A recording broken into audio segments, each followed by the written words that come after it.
Shields up, Iron Breakers, and I just realized I didn't do sound test because I was like super, oh man, I'm gonna get here on time. Did I just Shields no, I'm up, good. Iron Breakers. Just did sound test in real time. That's what's up. Welcome to another edition of the Cons Anvil. I'm coming in today. I'm gonna be right on time. And then just as I come in right on time, I'm like, crap. Not sound test. The microphone might be staticky. Oh no! But no, everything was flawless. How you guys doing today on this fine Tuesday afternoon? Hopefully you're all doing good. We have a lot of news to go over. There's a lot of things happening right now. And yeah, we're gonna be, the Dawnwalker looks dope. I'm gonna be checking out that trailer today for the first time. I haven't seen it yet, so that is one of the things that we have coming up. But as per usual, whenever it comes to the Cons Anvil, one of the first things we have to do is acknowledge the Thanes. So, shout out to Mr. Orson Amon Terrible, Louis Rosa, and Colin LaShore for being grossly incandescent as Thanes! You absolute giga chads. Tip of the hat. Appreciate the support. Thank you. Thank you. So, today we're going to be talking about some Monster Hunter stuff. We obviously have the betas coming up on February, which is like, I am so incredibly scared for February. I can't be the only one, right? I can't be the only one who is scared for February right now because of the potential for, we're going to have the Monster Hunter betas, and then on top of it, we're going to have the Elden Ring Nightreign betas, which, by the way, are timed, as in, like, all the betas are timed, right? But the Nightreign betas are, like, timed on 2-hour intervals. Or 3-hour intervals or something like that. Did you get the Elden Ring Nightreign closed beta tests? I've signed up for it, but it was not on the actual, when it actually opened. Apparently the website was down or whatever. But I've also been super busy, so I think I signed up, was it yesterday? Or was it the day before yesterday? Might have been the day before yesterday. So February is beginning to look pretty friggin' crowded. So, between the betas, the eventual release of Monster Hunter, friggin' Elden Ring Nightreign, and for those of you that aren't aware, Grinding Gear Games also did something on, was it Sunday? Yeah, Sunday. They did this presentation on Sunday. We did a whole live stream here on the channel if you guys want to check out my reactions to all of that stuff. And in that live stream, they've also said, by the way, there's an economy reset coming soon. And that word, bro, the word soon is a scary friggin' word. All right? It is extremely scary for me to hear the word soon. Because soon could also mean February, which means Monster Hunter betas, Monster Hunter release, Elden Ring Nightreign, and now all of a sudden, new league in Path of Exile 2. So, please, Grinding Gear Games, not February. Please, I'm begging. Because I don't want to miss in on the start of a new league. Please, not February. Please, make it be like late March, April. Okay, there's nothing happening in April, right? There's no games coming out in April. Am I right? Is there anything happening in April? Can we please just move that over to April, bro? People were telling me that in February there's going to be a new league for Path of Exile 1. So if there's a new league for Path of Exile 1, I'm hoping that they don't just make, the new league for Path of Exile 1 and a new league for Path of Exile 2 as well. So, yeah. Wait, did we sign up for a closed beta? I did. There hasn't been any email confirmation or anything of that nature, so we'll see what happens. If I'm able to do the Nightreign beta, if I'm allowed to, I will. I'll stream it if we're allowed to stream it. We'll see. We will see. PoE 2 is going to wait regardless. Yeah, true. I mean, listen, we all know, like, I love PoE 2. I think it's amazing. I love Elden Ring, Nightreign. I think it's amazing. My priority, Monster Hunter Wilds, baby. It's that simple. Monster Hunter Wilds. I'm in the Dragon's Dogma 2 DLC waiting room Blue Ball Squad. I mean, Blue Ball Squad is definitely an adequate description of what that room would look like. I feel bad. I don't know if we're getting a DLC for Elden for Dragon's Dogma 2. I think that'll be rough. I think that something like that's going to be a little bit on the rough side. We'll see. I mean, Ruri, just take a vacation from being a dad, a human being, just no life to February, bro. Things with my kid are actually escalating, so I'm actually reaching like a point that I don't even know. I'm not sure that I'm going to have as much time as I need to do content because, like, no, my kid is having some serious mental struggles right now. That are probably involved with school, and yeah, it's rough. So I don't know what things are looking like time-wise. And on top of it, as you guys may or may not remember, I did hurt myself with stretching, and that is also something that I haven't completely solved. So I am in pain right now. It's not as bad as it was back then, but basically this whole part of my body. So like all the way from my neck, the pain irradiates from like the right shoulder plate and it goes all the way up to here, give or take, right? And then it goes all the way down to like my, what's this called? Elbow? Yeah, because this is the shoulder, this is the elbow. Remember, English is not my native language, okay? Certain terms sometimes get confusing. So it irradiates from my shoulder plates all the way down to my elbow and all the way into my neck. And it hurts a lot. So that's also something that I'm having to deal with. Tomorrow I'm going to go to see a doctor again about this, and we'll see. So, yeah, there's family stuff that is happening, and there's me in brutal pain. And, yeah, I mean, it's not brutal. Brutal was the day that the last day that I had streamed Path of Exile 2. That's when it was at its worst. Like, I couldn't even turn my neck that day. You guys might think that I'm exaggerating, but it was literally like just turning my neck to look at chat was very, very painful. That's why I was like, bro, I can't. I got to stop streaming. This is too much. Old man hours. Yeah, dude. Yeah, dude. It is what it is. Rui needs a spa day. Something like that. But you know, it's like, listen, we soldier through because you guys pull through for me. I'm gonna pull through for you guys every single step of the way. It is what it is. Did you take painkillers? I took some. I hate taking painkillers, so the second I was able to, like, the pain's kind of tolerable right now, that's fine. I stopped taking them. Even though, and it's interesting too, because the doctor was like, oh yeah, you need to take 2 of these. Like, I have the painkillers right here. I can actually show them to you guys. Give me a second.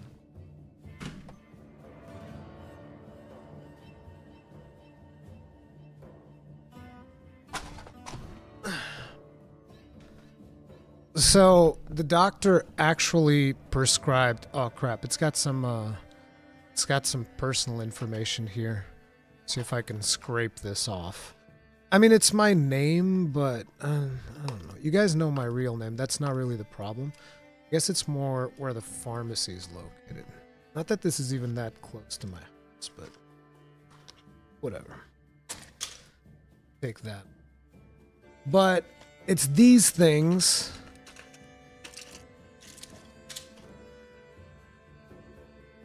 Second, I'll show them to you guys. The stuff that the doctor prescribed me, because it's funny, right? So she gave me this thing. It's called Discontrin. I'm not sure what thing this is, but you guys can see it right here, right? And it says paracetamol and thioclocicosido. I don't fucking know what the hell that is. Supposedly, it's paracetamol laced with muscle relaxers. That's what this is supposed to be. And she told me You got to take 2 of these every 8 hours for a week. And I was like, yeah, sure. Sure thing.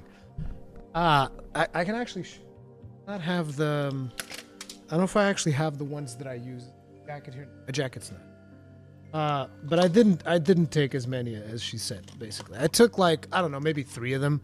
And 3 of them as in like I took one and then 8 hours later I took another one and whatever. But then she also gave me something else, which are these ones right here. Diazepam Labs Fall. And what she told me about these pills is like, listen, you're going to take one of these, all right? You're going to take one of these, you're going to go to sleep, and you're going to wake up a new man. Guess what happened? I took one of these, I went to sleep, and nothing fucking changed. And then I did it again the next day. Still in pain. Still don't feel like a new man. So, you know, I feel like a lot of what these doctors say nowadays is just fucking bullshit. So I kind of, diazepams for anxiety?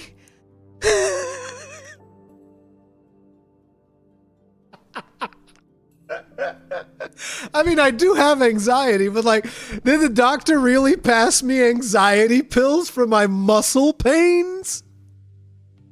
Thanks. That's fucking great. Thanks, doc. Oh my god. No, bro. So no, it didn't help me sleep at all. I woke up pretty much the same. Nothing really changed, but I'm seeing a different doctor, who I hope can kind of like help me out with some stuff, but we'll see. You know, I'm taking care of all that stuff, so you guys don't have to worry about it.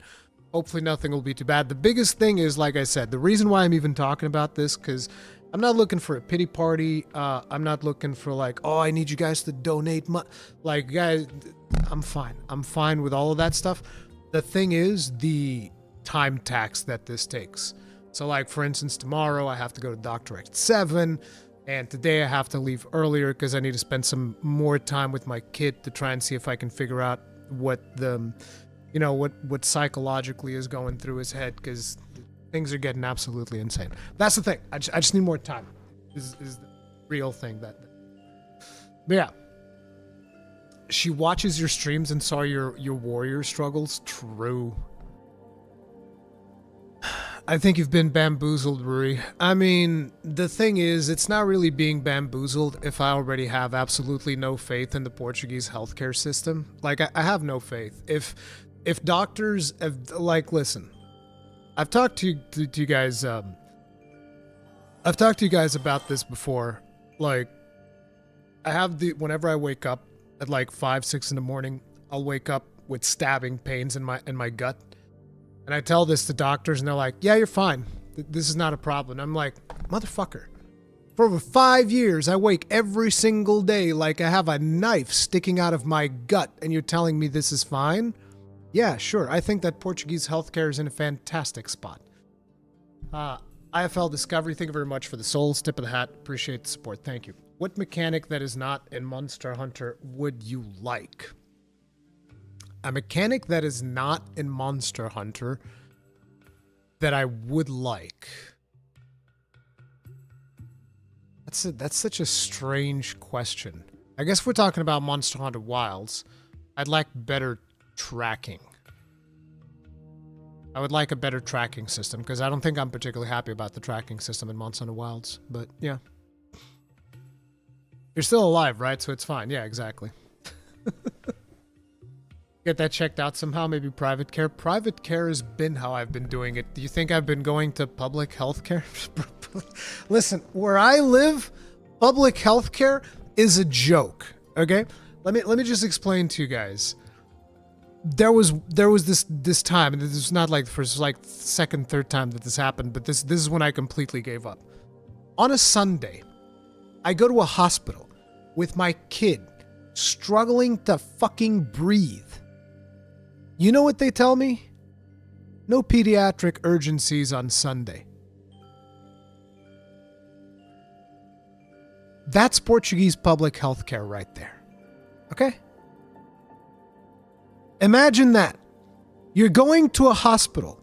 Your child, in your hand, struggling to breathe, coughing up a lung. Okay? And the security guard, no pediatric urgencies on Sundays. Imagine, as a father, how you feel at that point. That's Portuguese healthcare for you. But public Portuguese healthcare. This is why, whenever it comes to healthcare, I go private. Okay? I'll pay the money. Fuck it. I don't care. So, yeah. Tell your kid not to have health issues on Sunday. Exactly. Yeah, yeah. So basically what I ended up doing was I put myself in a car and I brake every fucking speed, and if any cop dares to send me a goddamn fine over it, I don't give a fuck. I'll tear it up in their goddamn face. But, you know, I just rush my kid to Lisbon, which is fucking over 50 kilometers away. All right? To go to a private hospital. That's what I did. So that's Portuguese healthcare for you. All right? And it's funny because I know of people that live in Portugal are like, well, it's not that bad. And it's like, it's not that bad depending on where you live. If you live in a city, you're fine. If you don't live like smack dab in the middle of the city, you're fucked. It's that simple. And where I live, which is not smack dab in the middle of my city, I'm fucked. And by the way, I may say that I don't live in a city, but the hospital I've taken him to is the hospital of Setúbal, which is actually a reasonably big city in Portugal. Okay, the public hospital of Setúbal, closed on Sundays for children. Okay, just saying. Is there a law? No, there's no law. They're just closed. They don't feel like dealing with kids on Sunday. Doctor really say health skill issue. Yeah, exactly. Even Setúbal does that now. Yeah. They don't give a fuck. And the problem is, right, there's private healthcare in Setúbal, but the private hospital doesn't have pediatric urgencies. And I think I know why that is, because there's a kid who died there in that hospital at one point because of parents' neglect. And I'm fairly certain that those parents sued the hospital, and because of that, the hospital said, okay, we're not treating kids anymore then, fuck it. Which is pretty fucked up, but, you know, it is what it is. Come to Canada, Ruri. Yeah. It's whatever. Anyway, I don't want to dwell on negatives, guys. Listen, all you need to know is if sometimes it seems like I haven't been able to put as much content out as I usually do, it's because I'm being like taxed heavily on time, because I really need to focus on some family stuff that I got going on and on my own health to make sure that everything is good and smoothed out. Particularly because we want to have everything smoothed out come February, am I right? Come February, I got to be in tip-top shape because we're going to be streaming, going to be making videos, going to be doing all of the things. So, you know, it is what it is. Anyway, let's get into things. Again, I don't want to bring the mood down. We're all here to have some fun, am I right? So, first topic of the day. Blood of the Dawnwalker cinematic trailer and gameplay teasers. So let me give you guys a bit of an intro. So this is from the team that worked on Witcher 3, for those of you that aren't aware. And also I've noticed that things are a little bit, for some reason, let me turn on the lights before we get started. Let me turn on some more lights.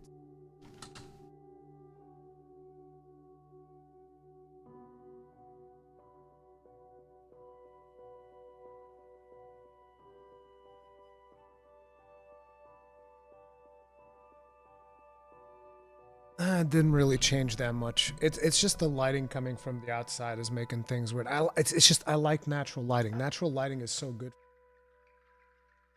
but it's not particularly good for content, I guess. Oh crap, this isn't working. Come on, buddy. Really? The remote's broken. Lucky me. Never mind. We're not doing that. Now, as I was saying, this is from the team that worked on Witcher 3, at least part of that team. They've splintered off from CD Projekt Red. They created their own studio called Rebel Wolves, and they're working on this game called Blood of the Dawnwalker, and this is the cinematic trailer and gameplay teaser. I haven't watched it at all. I'm going to be watching it for the first time here with you guys, so let's go ahead and check it out, shall we? I'm going to pause the music real quick. Is this one not coming on Steam? I have no idea. I would imagine it is, but I think it's probably still ways off in development. I don't know if they even give like a date for it or anything. Being published by Bandai Namco. From the director of Witcher 3 Wild Hunt. AD 1347, somewhere in the Carpathians.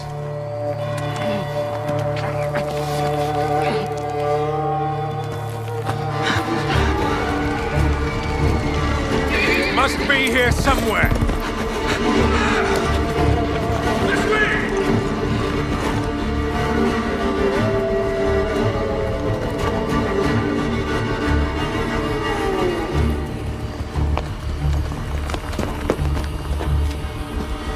The music definitely feels familiar. It's all right. It's all right. Lunka! Don't hurt her!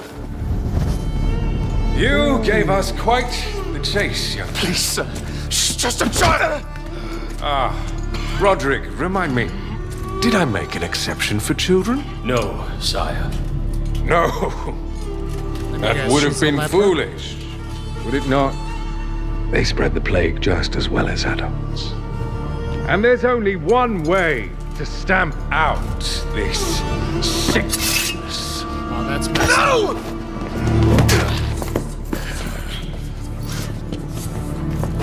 Not just a runner, but a fighter, too. Had we met under a different moon, things might have ended there.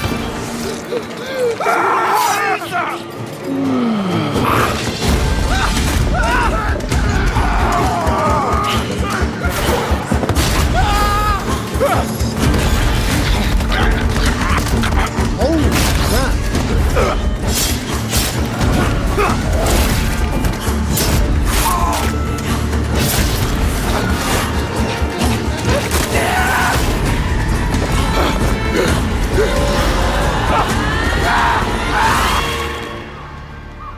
He just exploded. Lunka!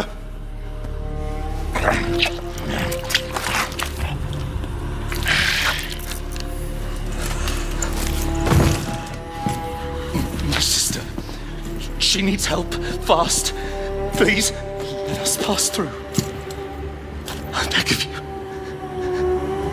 Please. Please.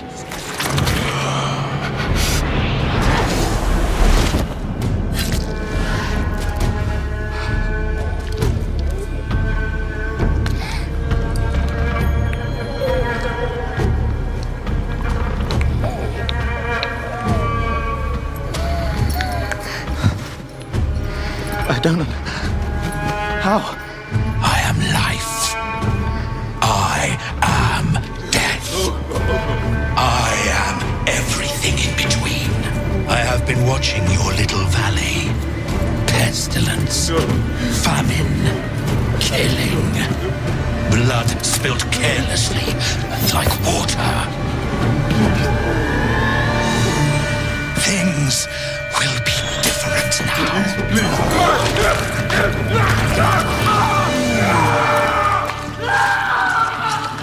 For all of you.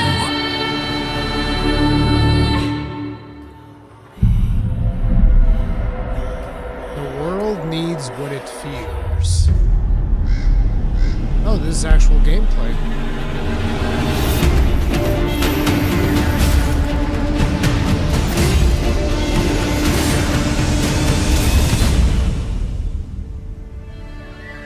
Alpha in-game footage. Dude, look at the scale of that world!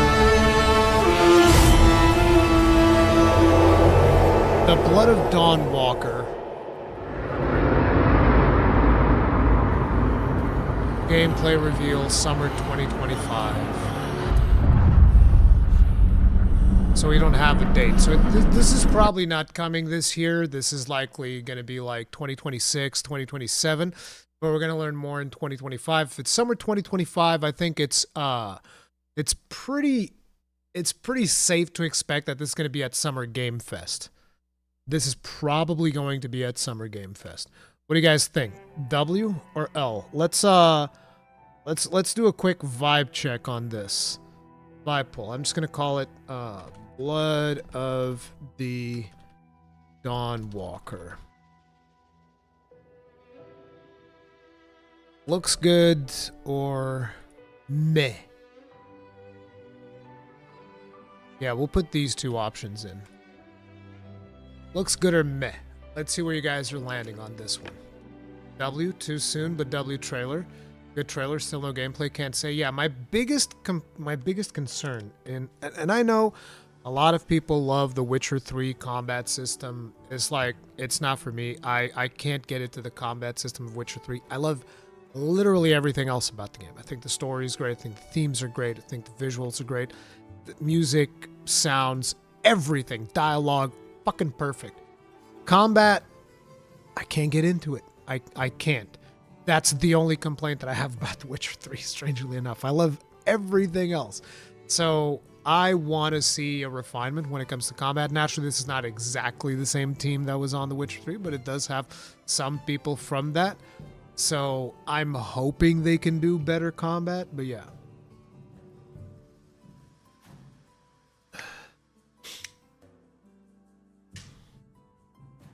Combat isn't bad to me. It just isn't the best. Yeah, it's like I said, I'm not saying that the combat is bad. I'm saying that I personally can't get into it. So it is what it is.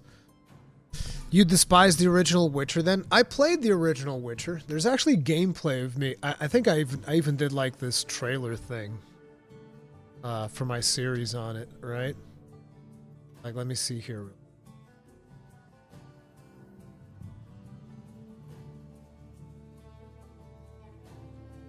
Yeah, see, look at this.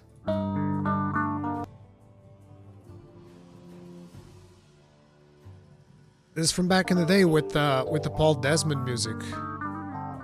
You guys remember the Paul Desmond music we talked about during the Game Awards? This is one of the tracks.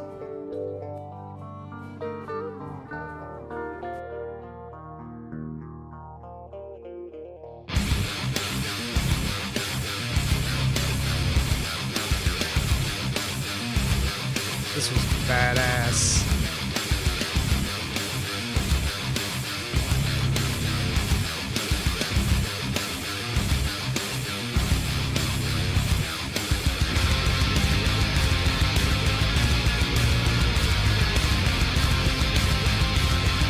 You guys want to know the best part about this monster? Is that you solve the problem that this monster has, and then you have sex with it.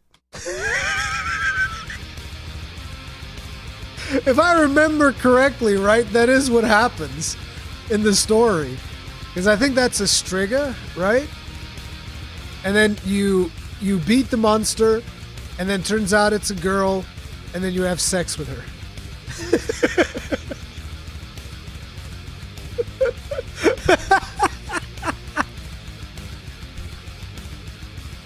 Gunnar of Rivia. Exactly, bro. Monster Lair. Yeah, dude. That's a beautiful princess, by the way. It is. Oh, man.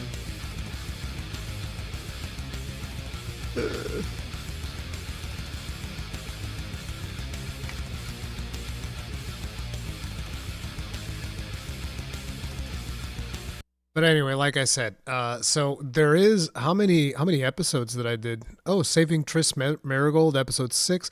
I stopped at around episode 10 because here's the thing. I remember that this was still when I was getting started with the channel, and I asked people to vote. Okay, what game you want me to play? Everybody wanted me to play this game, and like, look at this.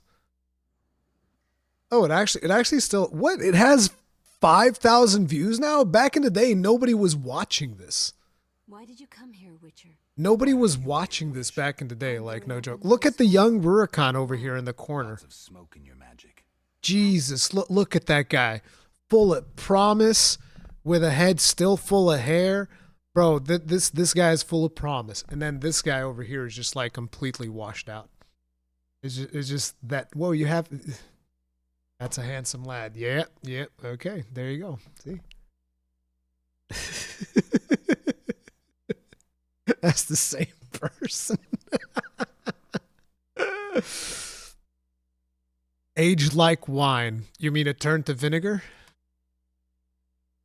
You know it's old. Ruri's in black and white. Yeah.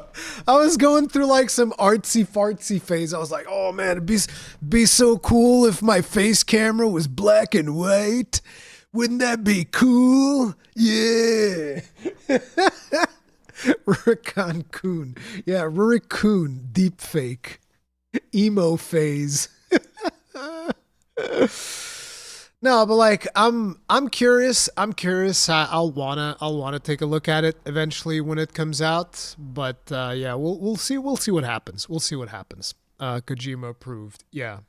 So before we move on, I want to check out something else real quick. I believe that there is. I forgot to bring up this trailer. Here it is. Is it this one? Yeah, 5 days ago.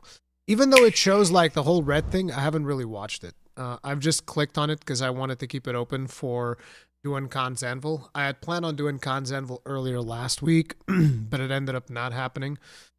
But yeah, we're going to be watching this. This is a trailer for Xenoblade Chronicles X, the definitive edition, which is something that I'm excited to play. I'm not sure if I'm going to be covering it that much here on the channel, mostly because this is a very old game. It's an extremely niche game, and I know that this is something that I love, but not everybody else loves. It is what it is. But to me, this is potentially the best Xenoblade. Now, it is important to mention I haven't finished Xenoblade 3 yet. I need to finish it. I think I'm in the last area of Xenoblade 3. It's just every time I sit down to play it, it didn't click with me nearly as much as the other one. So like, for instance, Xenoblade 1, you couldn't take me away from that game. Xenoblade 2, you couldn't take me away from that game. Xenoblade X, you couldn't take me away from that game. Xenoblade 3, I wanted to get out of it like, I don't know, by the time I reached Act 3 or whatever, I was like, oh no, because there's too many things in Xenoblade 3 that are way too different that are kind of off-putting to me. So that's just the thing.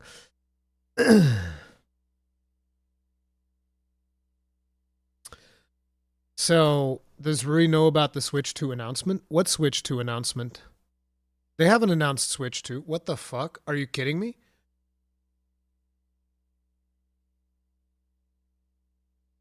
There's no Switch 2 announcement here, bro.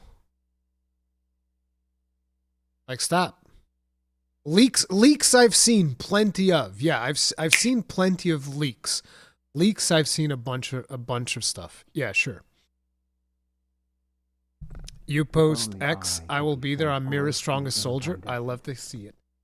Steve Vierek, thank you very much for being gross incandescent for 2 months. As a long beard, you giga Chad. Tip of the hat. Appreciate the support. Thank you. Thank you very much. Supposedly it's going to be on the 16th. Thursday, allegedly. They say Switch 2. Wait, so this Thursday they're revealing the Switch 2?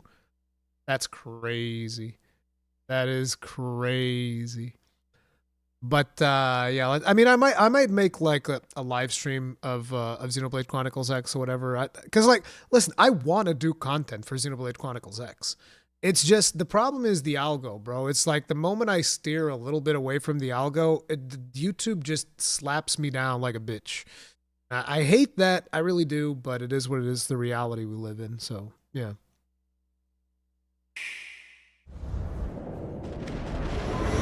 I love this. Those of us who escaped on the White Whale spent over 2 years wandering in space. Or that the decision would eventually be made for us. The ship had taken way too much damage to survive entering the atmosphere intact. Dude, just we had no choice. We channeled all the power we had left to soft land the habitat. The White Whale was designed to carry an exceedingly large number of passengers, all of them held in stasis. All housed in a unit called the Lifehold. She's the real main character of this game, by the way. But the vast majority were in the Lifehold. Are in the Lifehold. With any luck, they're all still there, in stasis, waiting to be rescued. What we don't know is exactly where all the pieces landed. Not very comforting, I know.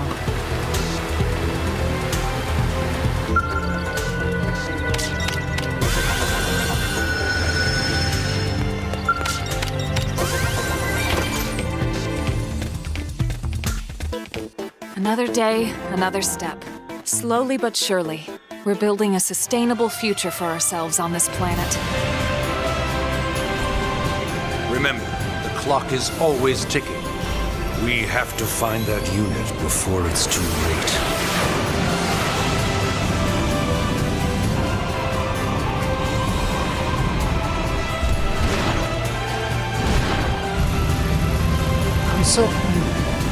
You guys have no idea how happy I am that a whole new generation of people will get to experience this game. This game really is special. Now, it is going to feel a little bit aged for some people, but this to me was one of the best exploration experiences that you can have.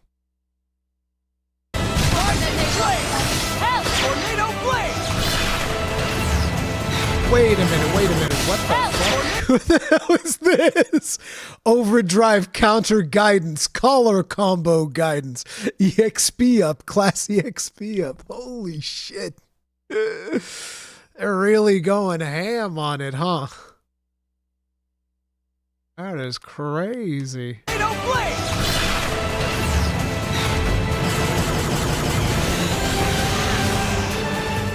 Anytime you need a little extra help, give me a call. I happen to be a pretty competent pilot. That might be a skill you're in the market for. This is new. Am I wrong? This is new. This was not in the original game.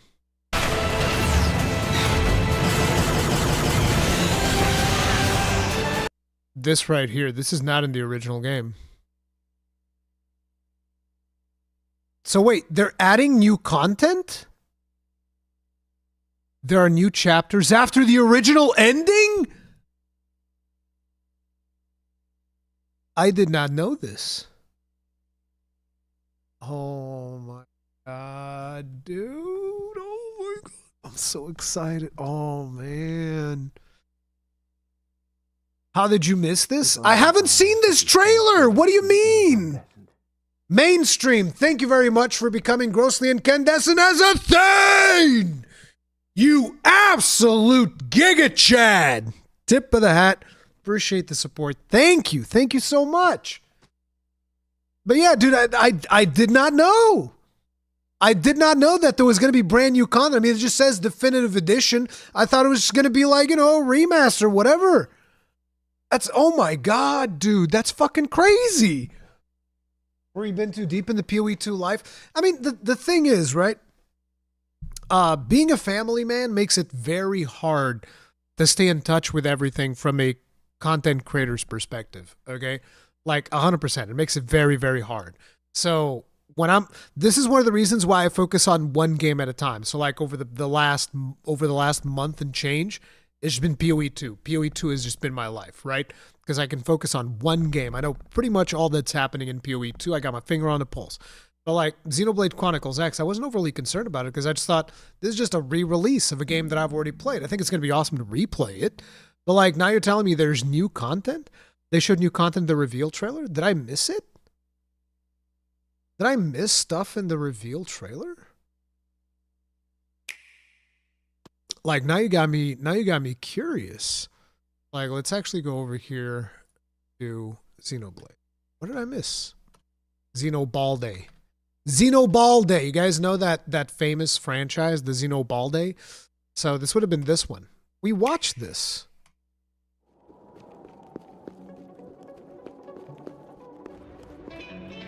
I mean, this is the normal stuff. Well, here we are. Not too shabby, huh? For a giant beach spaceship, anyway. But, like it or not, this place is our home now. Yeah, this is all stuff that we had. We call it New Los Angeles. Welcome to NLA.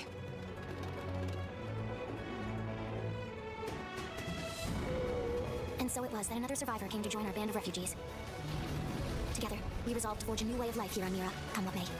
It's interesting that they haven't spoiled one of the main reveals, which, by the way, I would expect them to spoil because Nintendo famously spoiled Rex's death and rebirth on one of the first trailers of Xenoblade 2, and I was just like, bro, what the fuck? Why would you spoil it? That's the dumbest thing to spoil, bro. If I was the game director of Xenoblade Chronicles X, Xenoblade Chronicles 2, I would straight up go up to the person in the marketing department that decided to make that like a part of the marketing material, and I would literally just physically slap them across the face. I would literally just go like, you dumb slap. Just like that. I would literally just walk up right to their department and physically assault them like, you idiot, slap across the face. That was so stupid, the way that they spoiled that. So to me, when I see like them doing the Xenoblade Chronicles thing, I would expect them to spoil something, which, by the way, was spoiled for me in the guidelines because I got a code for Xenoblade Chronicles X back in the day, and it was spoiled to me in the embargo guidelines. One of the biggest reveals of the game. I was like, bro, what the fuck? What do you mean? They're just like, by the way, don't reveal that in this chapter this thing happens. I was like, fucking thanks, bro. What do you mean? Oh, it's so weird. So this is all normal stuff, I think. Yeah, I think this is all normal stuff. New LA was our beautiful None of this life is to really ourselves. new. Truth is, we were adrift. Or if it is, it's just something that I don't remember. But it's like, I think most of this is stuff that we had seen. Swallowed in a shroud of light. And our future was uncertain. We had no idea what fate lay in store for us. Only that we had to keep living in order to see it.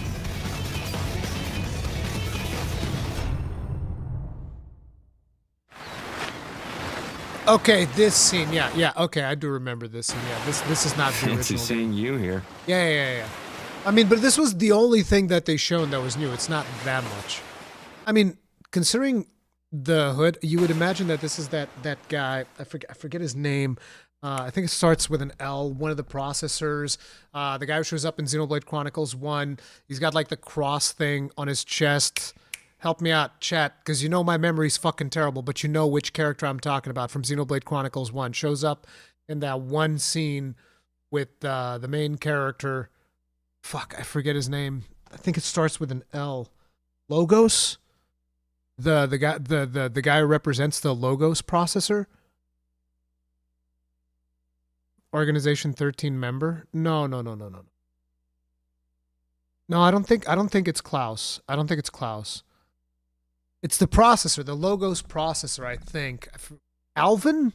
Was Alvin his name? I forget, bro. But you guys will probably know who I'm talking about. Alvis. Yeah, I think Alvis or Alvin. Yeah, Alvis. Yeah, that's it. I think that's who that would be. But getting back to this one. So yeah, they did show a little bit of new stuff, but it was just like a bit of a teaser. Because like the thing is, when I saw that teaser, I just assumed, oh, there's maybe like an epilogue type of thing, kind of like Future Connected. The thing about it is that, so if I remember correctly, Future Redeemed is the one for Xenoblade 3. That's the one that I haven't done yet, so no fucking spoilers for Future Redeemed. But Future Connected is the one from Xenoblade Chronicles 1, and I hated Future Connected. I think Future Connected was really fucking bad. I did not like it at all. Anytime you need a little interesting. extra They're adding help, a bunch of new give me a stuff. call. I happen to be a pretty competent pilot. That might be a skill you're in the market for.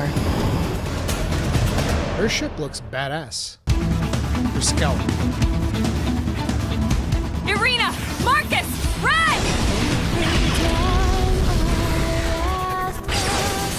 You must be purged. This is our calling as Ganglion, the cause of the righteous. Son, is it possible this is their native planet? Troops, a trying battle awaits. That's also a new character, unless that's the player character. Cause of the righteous. sun, huh? Is it possible this is their native planet? Unless this is the player character, this is a new character as well. Which I don't think you can make customization like this. Troops, a trying battle awaits us, but we must repel the coming invasion, no matter what the cost. We're counting on you. By the way, this music is totally going to just claim this video. I already know it, so if you're watching the VOD later, don't be surprised if there's actually no sound. The hostile forces have crossed the perimeter. They've entered NLA airspace. You're right to be afraid, little girl. We need that Lifehold unit, no matter what the cost. This is so We came here to ensure the survival of the human race. The will to live is stronger than the will to destroy, Luxar. Let's go!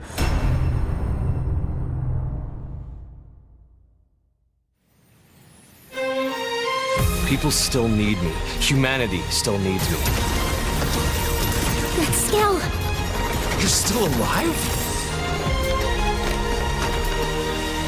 This Skell was always leading the way, guiding us where we're That's a needed. whole new area. Yep, this is all new.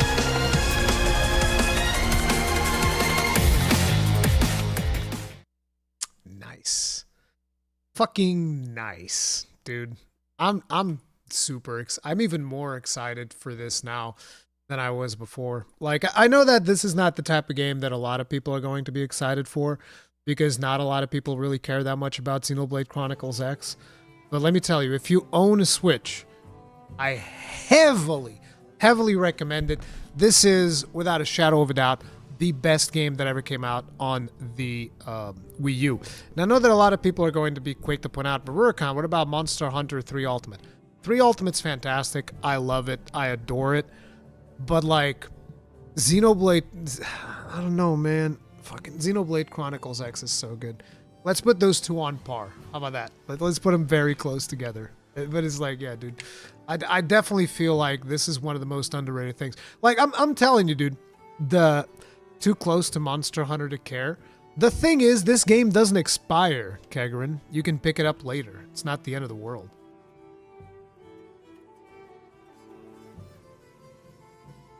Only if it runs at 60, I still have my Wii U copy. Your Wii U copy doesn't have all the content that this version has. I hope it still has the multiplayer as well, because it's the only, I think it's the only Xenoblade Chronicles that had multiplayer.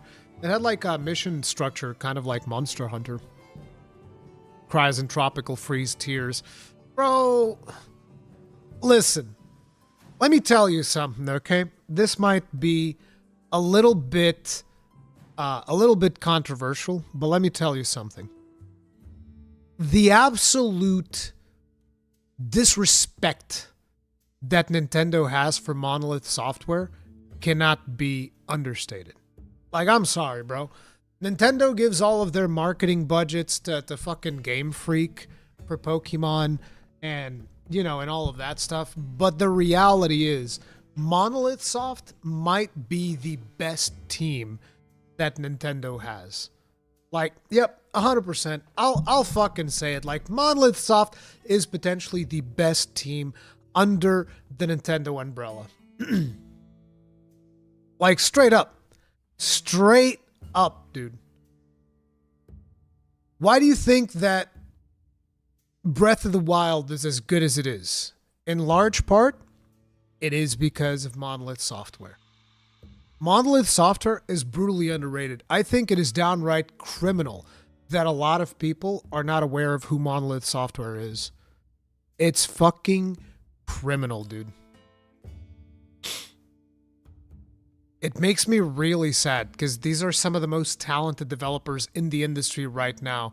And you can see it by simply like literally anyone that ever played Xenoblade Chronicles 3 on Switch, and then you go play pretty much any other game, you're going to be like, bro, what the fuck? Look at what these guys did with Xenoblade Chronicles 3. What the fuck is your excuse? Look at some of these piss poor ports that you're putting on this console, bro. Look what these guys were able to do with the console. What the fuck is this excuse game that you people keep playing? Especially Game Freak, dude. Every time Game Freak comes out, new Pokemon game, and you're looking at that and you're like, bro, what are you guys smoking? You guys have any idea what you're doing? Do you guys just like order coders that have no idea what they're doing? Like, bro, it's crazy. It's absolutely crazy. Absolutely crazy. What type of combat does the game have anyway? It's almost like an offline MMO type of combat. Compare Xenoblade 3 with Pokemon. How is it possible for Pokemon to be that bad visually? Absolutely. Yo, Rurikhan gonna carry me in Wilds? Am I? I'm part of the problem, but I love Pokemon. You're not part of the problem. It's not your fault. I mean, if you like Pokemon, you play Pokemon. It is what it is. I think the people that are part of the problem is that whenever somebody criticizes Pokemon, a bunch of people come out of the woodwork to be like, actually, Pokemon's real good. Actually, it's the best. It's like, no, bro. No.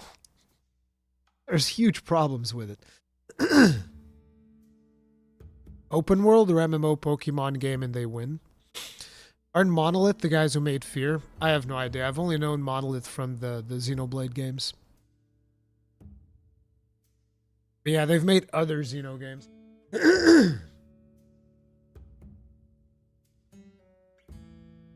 Hey Jojo Mojo, what's up? I like Nintendo's first party stuff more than PlayStation and Xbox, but never liked Pokemon.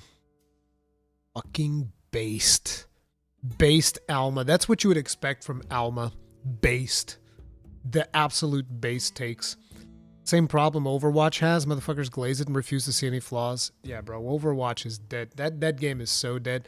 Like, listen, you want to know what is the antidote to Overwatch? Let me show you something. You guys want to see something that is featured every single day in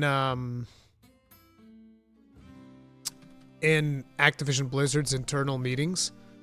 This right here is featured every single day on Activision Blizzard's meetings. This chart. Every single day. They go up into a meeting and there's a pissed off executive coming in there with a printout of this page and going like, what the fuck is this? What is this? Every single day. Okay? I promise you, every single day, somebody is coming in to one of those Blizzard meetings with a sheet that just has this printed out on it and be like, guys, what is this? What's happening, bro? What's going on? Why have these people stolen our lunch money? And then shortly after, somebody comes in behind that person and comes out with a printout of this one.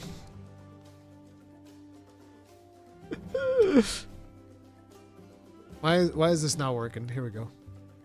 And shortly after, right behind this person with the Marvel Rivals printout. And by the way, what's this?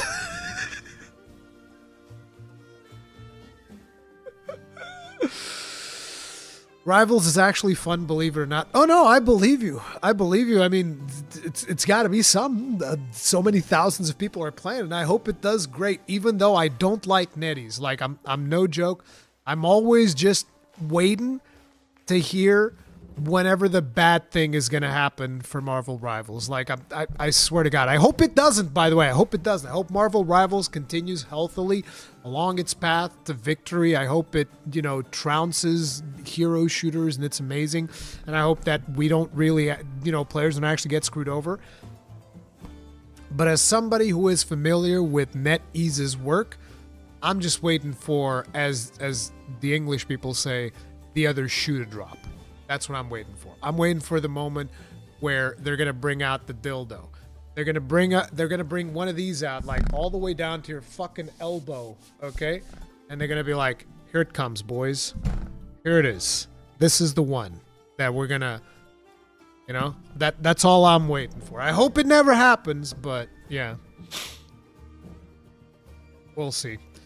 They're already removing mods, so it's happening. I mean, of course, because mods can be used for cheating. What do you expect? Mods can be used for cheating. You can, mod skins to make them more visible. You can, for instance, isn't, what's her name? Sue Storm? She becomes invisible, right? It's Sue Storm, right? The one from Fantastic Four? I'm not super with all the superheroes and stuff, but like, you know, imagine if somebody can just have a mod where her skin doesn't allow her to become invisible. So, you know, stuff like that, and you can just cheat. So I'm not surprised that they would not want mods in the game. Of course. You could easily mod her textures. Yeah, of course.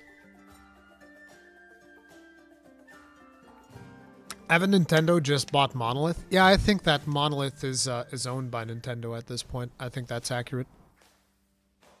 But yeah, these are things that are happening to Blizzard right now. But speaking of Path of Exile 2, we had a major patch. I made a video on the patch and my thoughts on it. I think that one of the biggest things for me, by the way, because there's the broadcast here on the channel if you're curious about watching that and all of that stuff. But one of the biggest things for me with that broadcast was the sheer openness that the developers have with the community. So number one, there's not that many developers that would be willing to just have a reveal on a content creator's channel.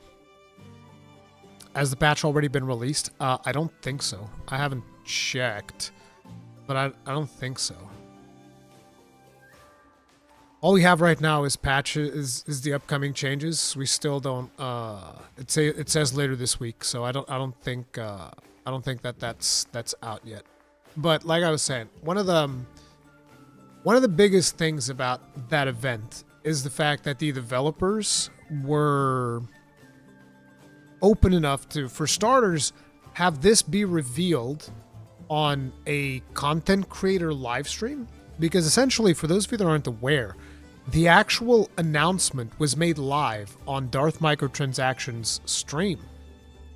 Which I'm just like, oh, that's crazy. I would have not expected that. So there's that. Then they rated Darth Microtransaction. Then they had the interview with Darth and Ghazi.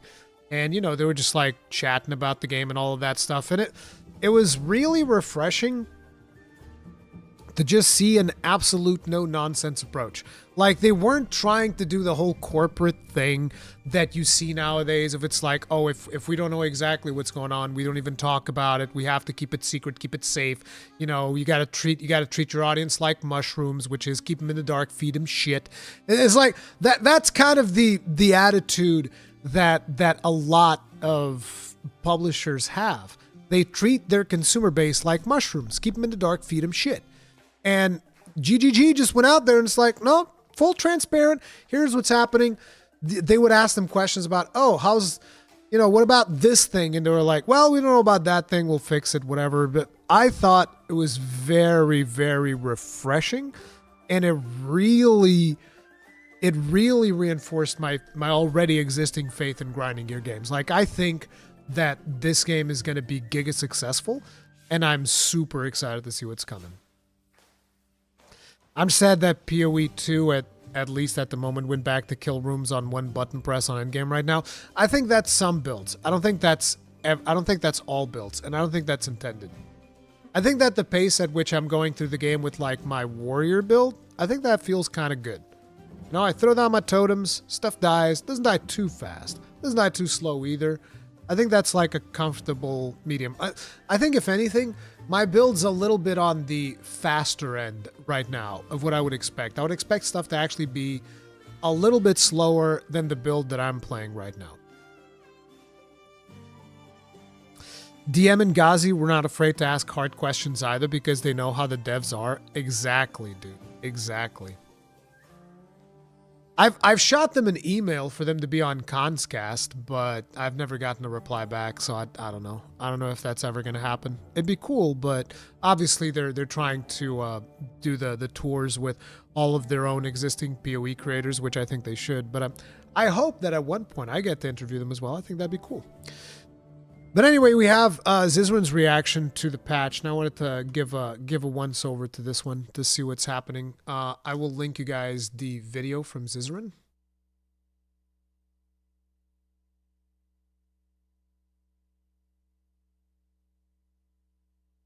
Go in there, give it a like, do the usual stuff. To react to the PoE stuff. I'm Jonathan Rogers, Game Director on Path of Exile 2. Well, we're back from our break. We've been playing the game a whole lot, and we've been reading a whole lot of feedback as well. So it's time to assess and work out what we're going to do next. It's zoomed in. Now, later this week, we'll be releasing PoE 2 0.1.1. Okay. Is This is a patch designed to address the concerns that we can address Is relatively just his reaction? compensate for this issue. So Okay, so then we would want to watch the end of it to see what his take is. Here, that is a BR back, be right back type of screen here. Okay, you will hear still, no audio, honestly, it'll just be a blank more screen than I was for probably expecting. 5-10 minutes at the highest, and now we're going to do an interview about what we Ziz the gatekeeper? Why is Zizrin the gatekeeper? just saw. So give us 1 moment here. Closing thoughts real quick. As far as a like pretty fast patch, and obviously we're gonna be getting, they said, a economy reset patch. I don't know when though. It'll be maybe April. Fuck, I don't know. It could be See you before later, then. Victor. But honestly, pretty. He said April? April's good. Oh, and I forgot to put this, sorry.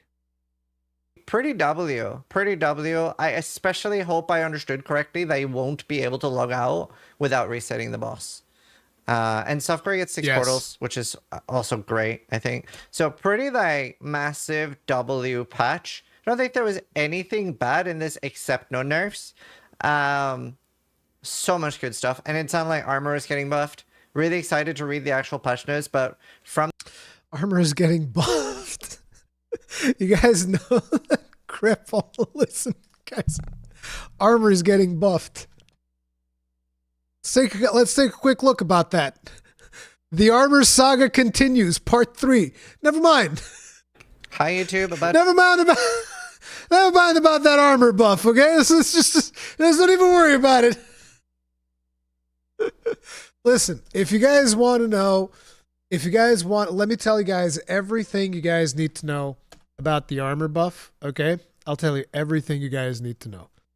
So I did this skit, and I put these things on my wall, and these still pretty much hold true, okay? Grip still thinks that armor is bad. Zizrin still thinks that armor... Actually, Zizrin's apparently a little bit more optimistic. Hog still wants the Elden Ring players to go fuck themselves, and Riker is still thinking about drones. That's just the way that it goes. So it is what it is.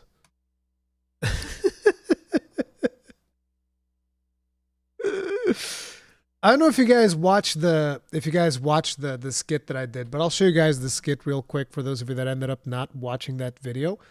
Just because I spent listen, and here's the interesting thing, okay? You guys remember how I told you that I hurt myself stretching? I hurt myself before recording this video, all right? That's what you need to know. And so in excruciating pain, I'm not joking. I'm not exaggerating. In excruciating pain, I recorded this skit while I was in brutal pain. And this is what I did. Let me actually hide my... It's kind of weird if I have my camera on there, because I'm going to show up on screen twice, so I'll just put this. Okay, so for my next build, I'm going to be playing a warrior. I really liked totems when I experimented with them on my mercenary, and I believe that the main defensive stat for the warrior is going to be armor, right?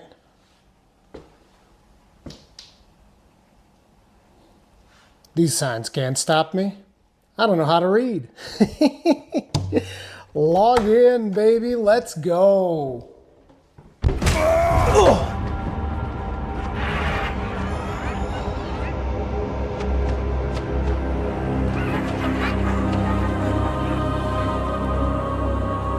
That actually hurt way more than it should because of the fact that I was already hurt to begin with. You never got up again? No, I got back up. You guys want to see me getting back up? Wait, I'll show you. I'll show you. Like this is the type of content you can only get on Khan's Anvil, okay? I'll show you guys me getting back up. Like, let me see if I have the video here. Give me a second.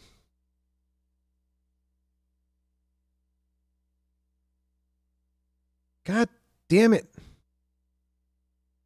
Bro, why is iPhone so weird sometimes? Fucking hell. Okay, give me a second here. And here we go. It should be this one.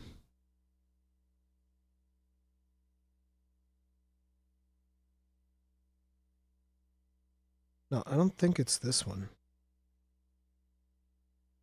It's this one.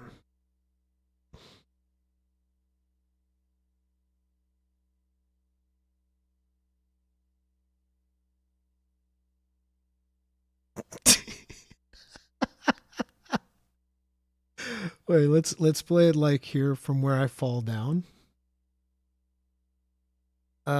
Wait, don't I have the I have the oh my god, I'm so stupid. I'm pulling up the video on my phone. It's like, motherfucker, you have the video on your computer cuz you edited it, you idiot. God, I'm so dumb sometimes. Wait, this would be PoE2 Journey, I think. No, the Journey was the one where which one would it be then? The Totems? No, Totems or Bringer Armor. Where the crap is this thing? Is it in here? iPhone? Maybe this one? Yeah, it's this one.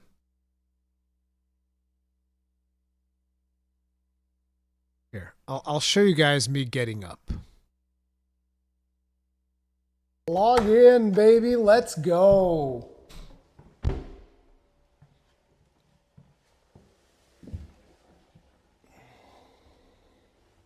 As you can see, there was a cut to make things way faster than they would have happened, of course. So we fall here. Oh!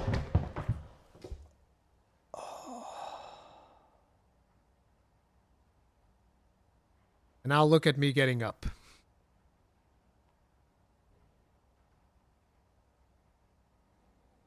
I gave myself a big buffer for the editing.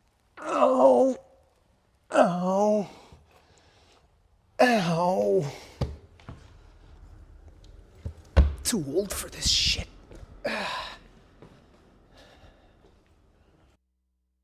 See, that part was never meant to make it into the video. Like, okay, this is not me acting. Sometimes I just speak in English, by the way, in real life. I just won't speak in Portuguese because my brain is so wired for English nowadays that I just speak in English. But yeah, this was never meant to go into the edit. It's not like I'm trying to act it up. Like, I was actually in fucking pain when I was done. I don't know, that was good content. Yeah, I'm sure it was. Wasn't meant to. Oh, man. Yellow paint. It's not yellow paint. It's the doors are yellow in this office. It was part of like the color scheme that they had in this office was gray and yellow. Which, looking back on it, it's not that great. It hasn't aged particularly well. But then again, the designer who designed everything was a bit of a moron and hard to work with. So, whatever. Is also great, I think. So pretty like massive W patch. I don't think there was anything bad in this except no nerfs. So much good stuff. And it sounded like armor is getting buffed. Really excited to read the actual patch notes, but from the preview, boom. Oh, true. They didn't address rarity, but they might address that in the podcast now. Pretty happy. Turns out they do address rarity, and I don't agree with their rarity take. I'm really tired of people trying to convince me that that rarity is not as big of a deal as it is when I can see it. I can see how big of a deal it is, and it's like it's very hard whenever somebody keeps pointing out it's not that big of a deal, and I was like, if I hadn't been using these motherfucking exalts, I could show you exactly how big of a deal it is.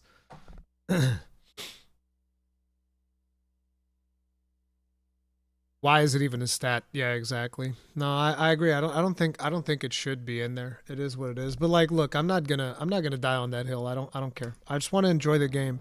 It's like this is one of the issues that we have nowadays in gaming, which is very frustrating for me, because so like I'll point out something, and then maybe sometimes people will even ask me during the stream, hey, what do you think about this? And even though it's something that I might have talked about in the past, I'll bring it out again. Right now, I'll express my opinion on it because, you know, not everybody's watching all of the content that I make. It'd be stupid to assume that everybody watches every single thing. But some people do watch a lot of it, and so they end up hearing the same thing. multiple times. And so one of the things that really frustrates me about discussion in video games nowadays is that it's very hard to have a disagreement with somebody that doesn't just result in mudslinging, right? So if I have opinions and I share my opinions on the internet, and they can be wrong, okay? I want to make it perfectly clear. Whenever I say something, like for instance, I say that I don't like Rarity in Path of Exile 2, doesn't mean I'm right. I'm not telling you this as in Rarity is 100% bad. I mean, I might even say it that way. That's not really what I mean, though. It's just speaking in absolutisms, which maybe isn't, sometimes it could be my fault that these things are misinterpreted. But at the end of the day, it's like I'm expressing an opinion. And some people will want to fight you over that opinion. And it's frustrating, It's just frustrating. People get really upset over the way that you feel about something. This happens sometimes in Monster Hunter as well. Like, I've expressed my thing that I don't like the idea of restock. I don't. I probably never will. And I know that there's a lot of people that do, and that's fine. I think if that's the way that you like it, that's great. And guess what? You won, because we do have restock. It is what it is. But a lot of people don't want to hear anything about it. It's like it needs to be exactly the way that I say it, or I don't even want to hear about it, and if I do, I will slap you. Weird. Real men sling boulders, not rocks. Yeah, sure.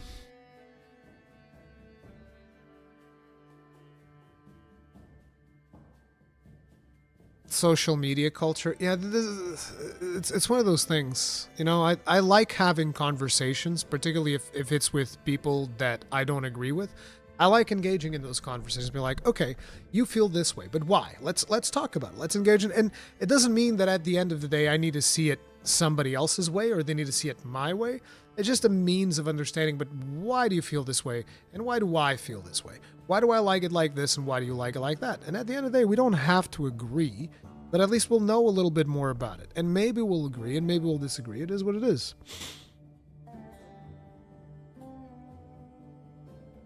Yeah, right now GGG doesn't see increased rarity as increased quantity. They have to understand that observation first. Like I've said, my experience with it, and I know that it's just my own scenario, but just the frequency, the sheer frequency with which I get exalts, where I don't even have to think about whether or not, oh, do I want to risk an exalt in this item that maybe is not that? That was the thought process when I was playing my mercenary. Every time that I would pick up a yellow item that had potential, it wasn't perfect, but had some potential, I'd be like, do I really want to do it? And in my warrior with 100% rarity, I'm like, yeah, sure, I'll slam a couple of exalts in there. I don't care. Oh, it turns out it's trash. Don't care. Have plenty of exalts left. Doesn't even bother me. See, that's the difference between 100% rarity and no rarity. I've always wondered what Ruri thinks about the future of Monster Hunter. The future of Monster Hunter is in a very curious spot. I've actually been wanting to make a video about this, but at the same time, I'm kind of scared of making this video because here's one problem that I think we have right now. And this is something that has been boiling since Monster Hunter World. And it is something that feels like it's reaching to a point where there's definitely going to be a clash. And I see that clash oftentimes in my comment section, right? We've been reaching a point wherein you have people that liked old school Monster Hunter and the hunting simulator experience, which it's not exactly hunting simulation, right? It's not really hunting simulation, but there are elements in there that you consider it to be of hunting simulation. Things like sharpening, things like eating, a well-done steak to maintain your stamina, things like using a cold drink to go into a hot area or drinking a hot potion to go into a cold area, inconvenience things, tracking a monster, right? There's a plethora of these aspects of Monster Hunter. And there's a segment of the community that loves these. I count myself among that segment. there's a segment of us that believes that this is essential for the Monster Hunter experience. The whole, the things that a lot of people would see at inconvenience. And then there's the other segment of people that are more of the opinion that this stuff doesn't matter at all. Put me in an arena with the boss. Let me beat on the monster until it stops moving. That's all I care about. Game over. And these are two fundamentally different experiences, right? And right now, I feel like there's a big chunk of the community that likes that, and then there's another big chunk of the community that likes the more hunting simulation aspects of it. And what I've been noticing is that these two segments of the community are constantly coming to a head and having heated arguments without really ever seeing the other side as a valid way of playing the game, right? And this is also magnified by the fact that, Capcom released things like, they didn't release it, but they partnered up with, Niantic, to do things like Monster Hunter Now. And Monster Hunter Now is that arena experience that a lot of people want, because as far as I'm aware, you don't really hunt monsters in Monster Hunter Now. You go in there, you beat on them till they stop moving in an arena. And in there, the monsters even have like a health pool bar, which, by the way, I've done some community feedback collecting recently. And that is actually a huge request. A lot of people are saying that like one of the biggest turnoffs of Monster Hunter for them is the fact that they don't see an HP bar on the monster. And it's very hard for me to even consider that. It's like, bro, an HP bar? Come on, I don't want an HP bar. It's like, I understand why, because people are coming in from like games like Elden Ring and, and other action combat games, stuff like that, and they're used to seeing the HP bar because they're still thinking of the monster as a boss fight. When I kind of feel like in Monster Hunter, these are different things, right? But the point that I'm saying is like these two different segments of the community are coming at each other. And I want to make a video talking about this aspect of things, but at the same time, I'm scared that it will foment more dissent within the community and it will just get people to be even more at each other's throats. When at the end of the day, what I really want is I want everybody to just enjoy Monster Hunter. That's all I want. I just want, listen, let's all come together and enjoy the video game. But it almost seems like we have very different ideas as to what the game should be. And the only people really in charge are going to be the developers. Friendly Fire is a pretty good recent example. Yeah, absolutely. Although in a way I'm like, listen, I think it sucks that they removed launching with Friendly Fire, but at least it's still there. I think we just got the worst of both worlds. Why HP bar? Just watch the monster. That's the thing. For a lot of people, they want to see they want to do a true charge slash and see the health bar getting fucking chunked. Just seeing the number is not enough. They want to see the health bar getting chunked. And it's just a fundamentally different experience, I think.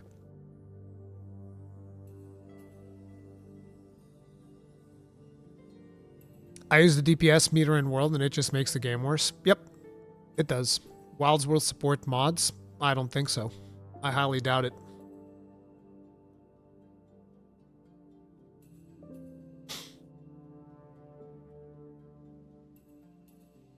Players who want HP bars like to know exactly how much progress they're making. Exactly. The thing is, I understand. I just don't think that Monster Hunter should be that kind of game.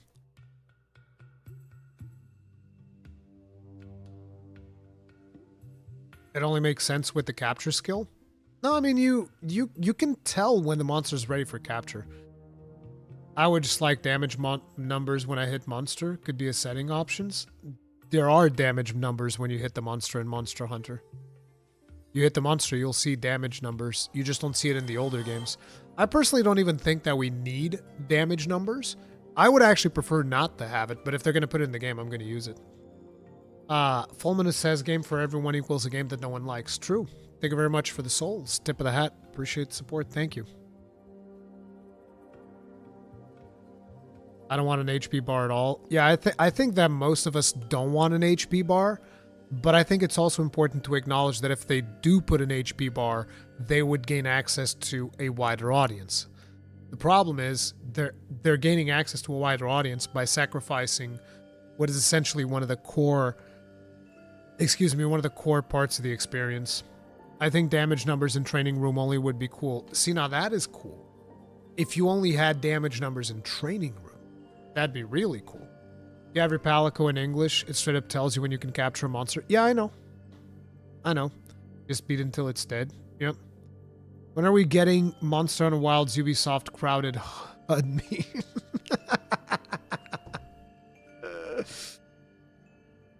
That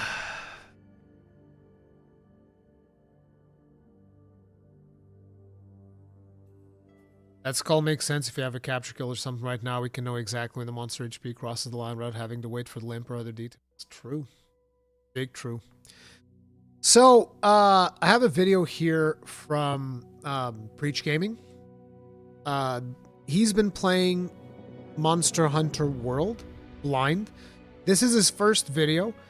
He has more videos on it. I know that there's some hilarious stuff on some of those videos. I haven't watched them. And I don't want to watch them because I'm currently trying to schedule a conscast with Preach. I hope you guys would be excited for that. I think it'd be really cool to do a conscast with Preach. So I'm trying to schedule one. So I'm going to watch the first video, but I don't want to watch any other content because the rest of it, I want to actually be talking with Preach. So I think that would be cool. Skyhunter121, thank you very much for the souls. Tip of the hat, appreciate support. I understand that some might want it, but HP bars would make Monster Hunter less unique in my opinion. Absolutely. Who is Preach? You're about to find out. We're going to see a video from... we're talking about Preach Gaming, who is probably most known for his World of Warcraft videos back in the day, even though he very much branched out since then. So, yeah. Yes, that'd be a good podcast. Yeah. I think it'd be a ton of fun. Rurikhan, is Gunland's shelling levels and types still in Wilds? We don't know. I believe so. The types, yes. Long shelling and wide shelling and normal shelling, those are definitely still a thing. The levels, we don't know that much about it yet, but I believe that will also be a thing. But according to Yuya Takuda, it is not going to be as important. And I understand why. I think that we're going to be relying much more on the raw damage of gun lances versus just shelling damage this time around. So we'll see. We start inviting guests again on a Third Fleet podcast. Onion Knight, it's a scheduling nightmare to put guests on the Third Fleet podcast. It's you guys have no idea. It is absolutely insane because it's hard enough to try and get Gaijin to do the podcast because he's super busy. It's even harder to try and get Gaijin as well as somebody else in the podcast. If it was up to me, I'd do that every week. We'd have a Third Fleet podcast with a guest. It'd be amazing. And, you know, I'm very flexible with my schedule. That's not the same thing for Gaijin. He doesn't do content creation full time. He has his own job that he needs to focus on. He is a single parent with Yuna to take care of. So it's very, very hard to even schedule stuff with Gaijin, let alone then trying to schedule stuff across the time zones of Japan, Portugal, and then somebody from the States or somebody else from Europe. It is very, very, very hard. That's the problem. So I will have other guests on Conscast to talk about Monster Hunter, but Third Fleet podcast for the foreseeable future is just going to be me and Gaijin.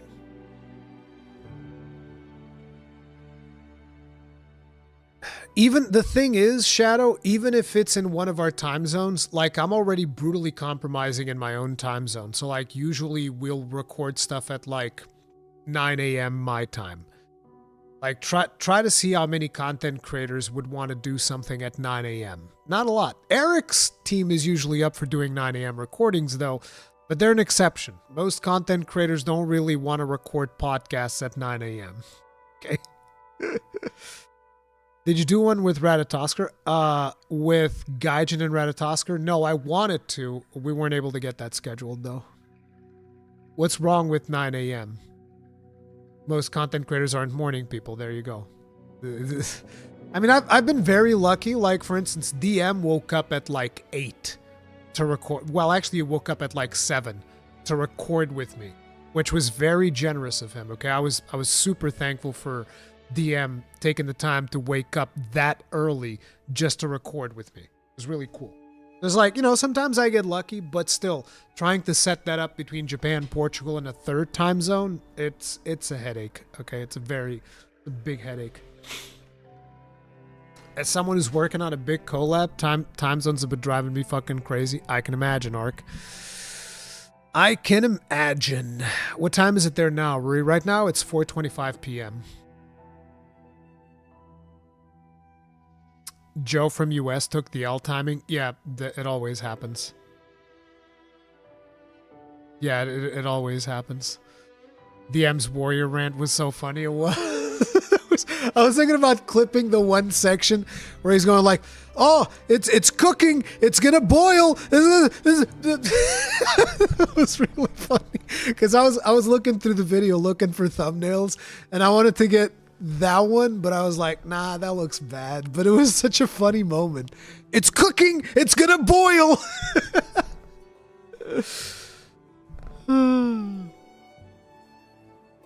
Now, let's have a look at the Preach video that I was talking about. Let me mute the sound here. Let's have a look. What class is your favorite in PoE 2? Mercenary. The time has arrived. Long have people requested. I've had it sat there waiting to go for so long. Monster Hunter World, a game that passed me by a long time ago. We've obviously got the new Monster Hunter on its way. People are excited about it. It's like, when are you going to play this? I was like, now is the time. You guys know that I jumped into Preach's stream today, and he was fighting Behemoth. He was fighting Behemoth. He didn't successfully repel Behemoth. People in chat were telling me that he was using like low rank gear. I was like, ooh, trying to repel Behemoth in low rank gear? That's going to be a struggle.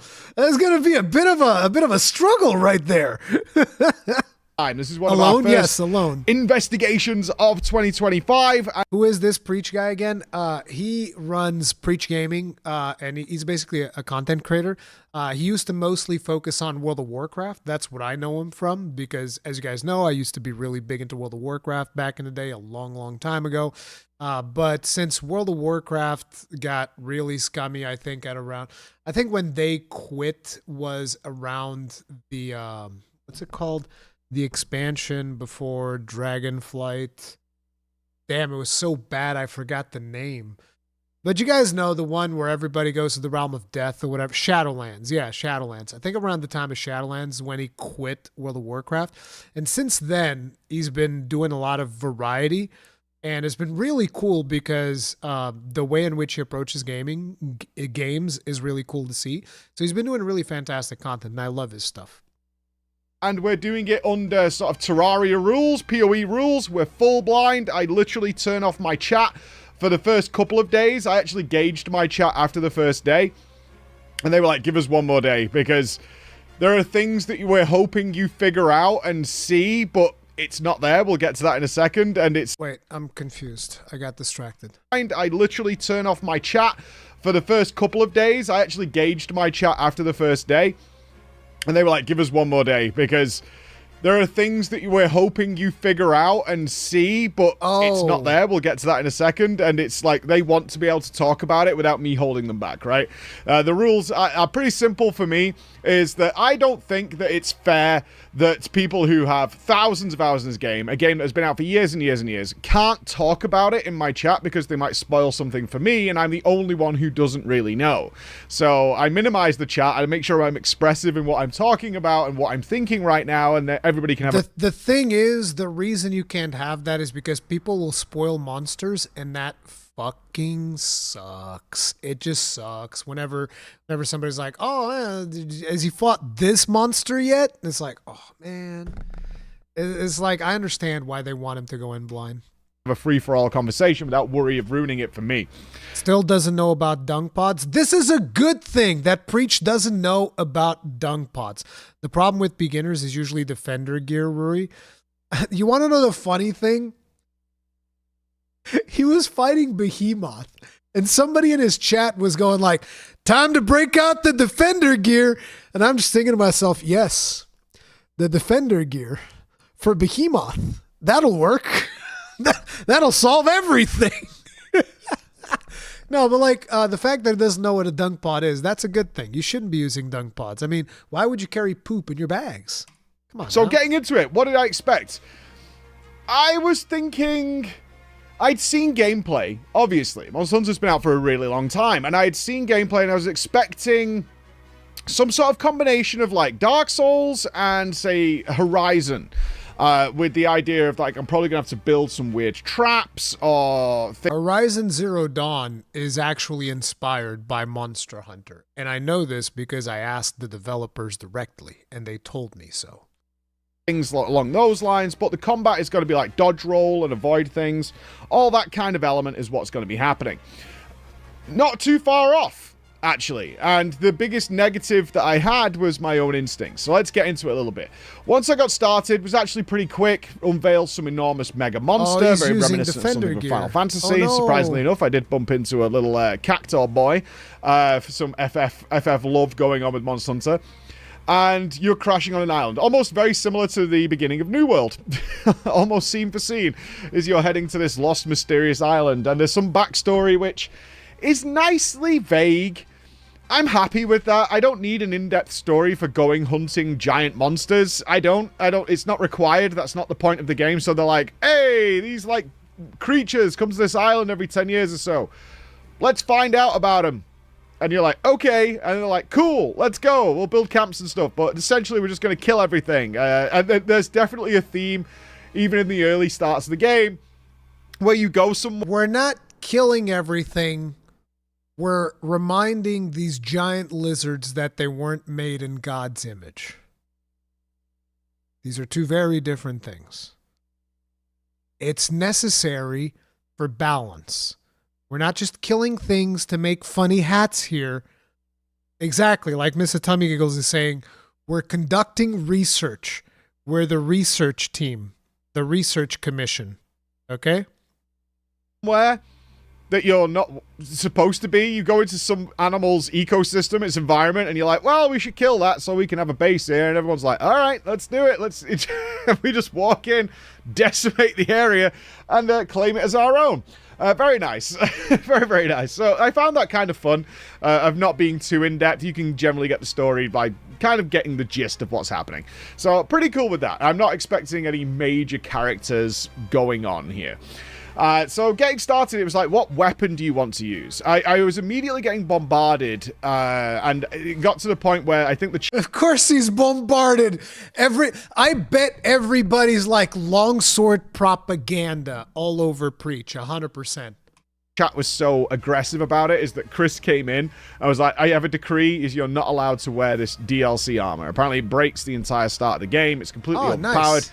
And the game starts you with it. I was aware of this before we booted it up, so this is a warning for anybody who might be jumping into Monster Hunter World and getting ready for the new one, is that once you buy it, you get this DLC armor, and you actually get a message saying, hey, to collect your stuff, you need to go to your housekeeper. So I was like, all right. And the game starts you with armor on, which is not unusual for any video game. However, that is the DLC armor, which breaks the game, apparently. It's very... I mean, I looked at the stats later on. It is incredibly powerful stuff. So if you don't want that experience... It's not incredibly powerful, but it breaks progression. It breaks progression, straight up. It's some of the best armor that you can get early on. I think that one of the reasons why it breaks progression is not even because of the skills on it, because the skills are not that impressive. It's mostly because of the ease of upgrade. It's very, very easy to upgrade. That's the thing. It's defensively powerful, yes, like Miss Tummy Giggles is saying. It's very defensive. Makes you tanky as fuck. So, yeah. Experience of just, like, crushing everything and not really learning the fundamentals. He's a hammer main. Let's go. I'm sorry to tell you, Magnum Aloe Huntress, when I was in his live stream today, he was using Switch Axe. The basics of the game, I would take that off, which you can do once you go to your housekeeper, because it gives you some basic starter items. It's like leather armor and a choice of a base weapon to go with. So I like took it all off, so we're doing it legit. Then I had to choose a weapon. Obviously, I want to go two-hander. And if you've ever any experience of me playing these like third-person action RPGs, I like a big two-hander. I like crushing and smonking things. I look at the greatsword, which involves some very, very slow attacks, a couple of quick ones, but also like guarding and blocking. And I was like, I don't really want to go that way. I don't want to go. Yeah, his chat was telling me that he didn't want it to play Greatsword because it has block.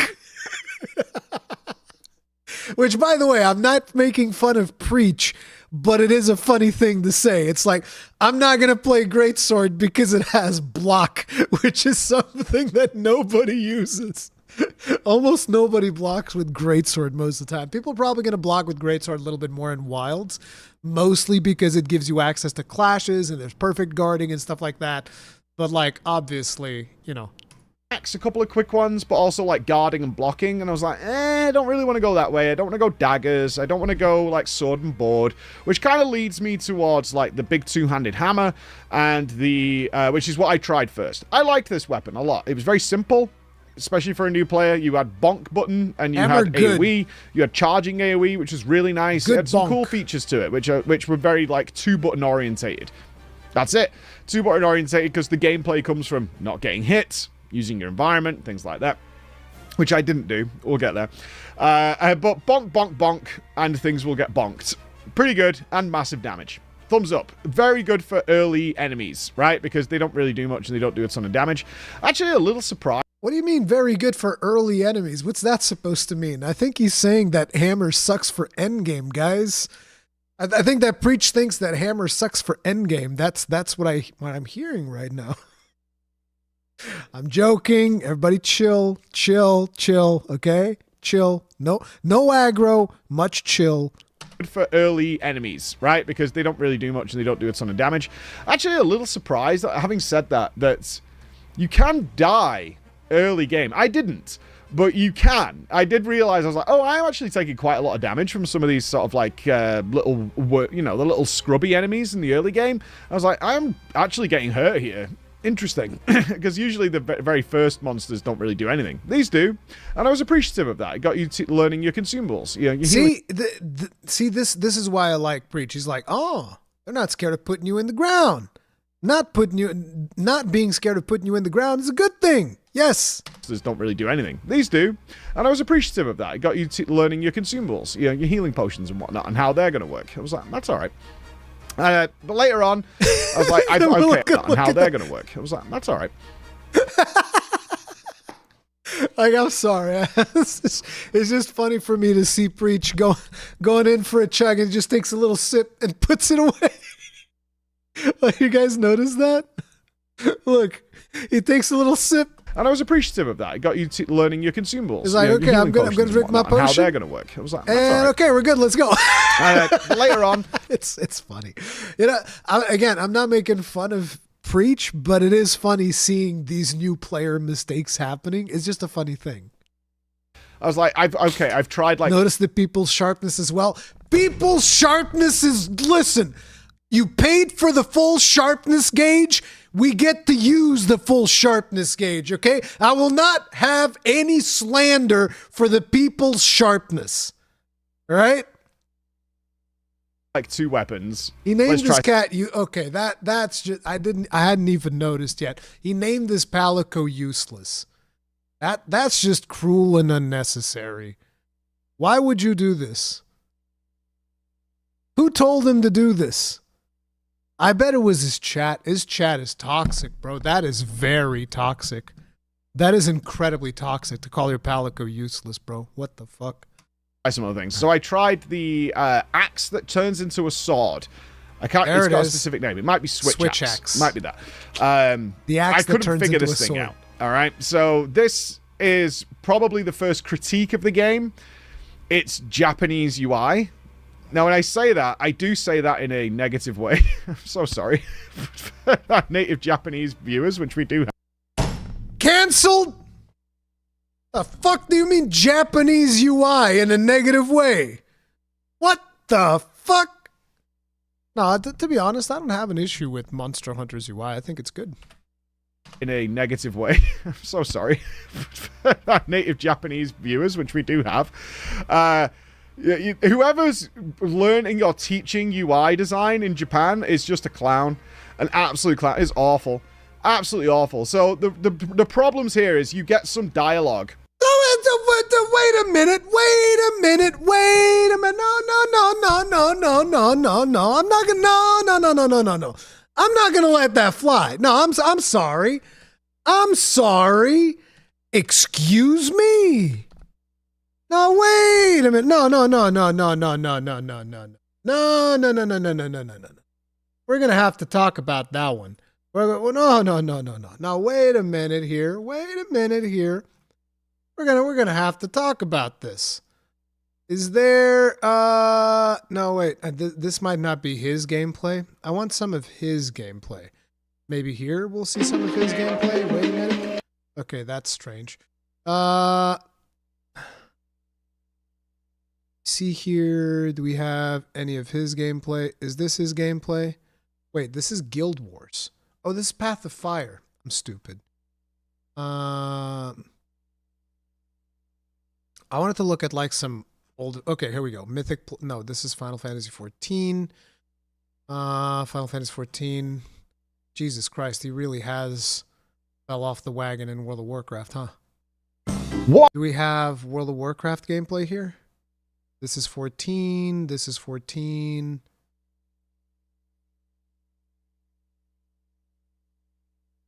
Come on, I'm trying to look for some World of Warcraft gameplay. Come on, Preach. Don't let me down. You're letting me down here. Bro, I need to find I need one video with World of Warcraft gameplay from Preach. Is this that hard now to find? These are videos from 3 years ago, bro.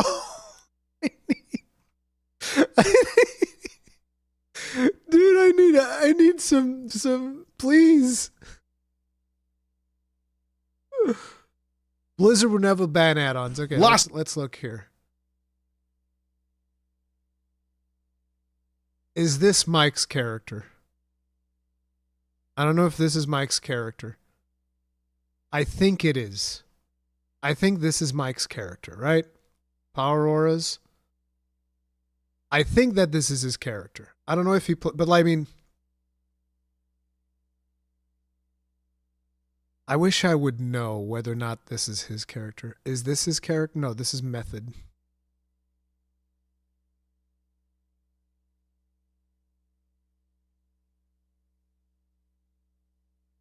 This is also Method.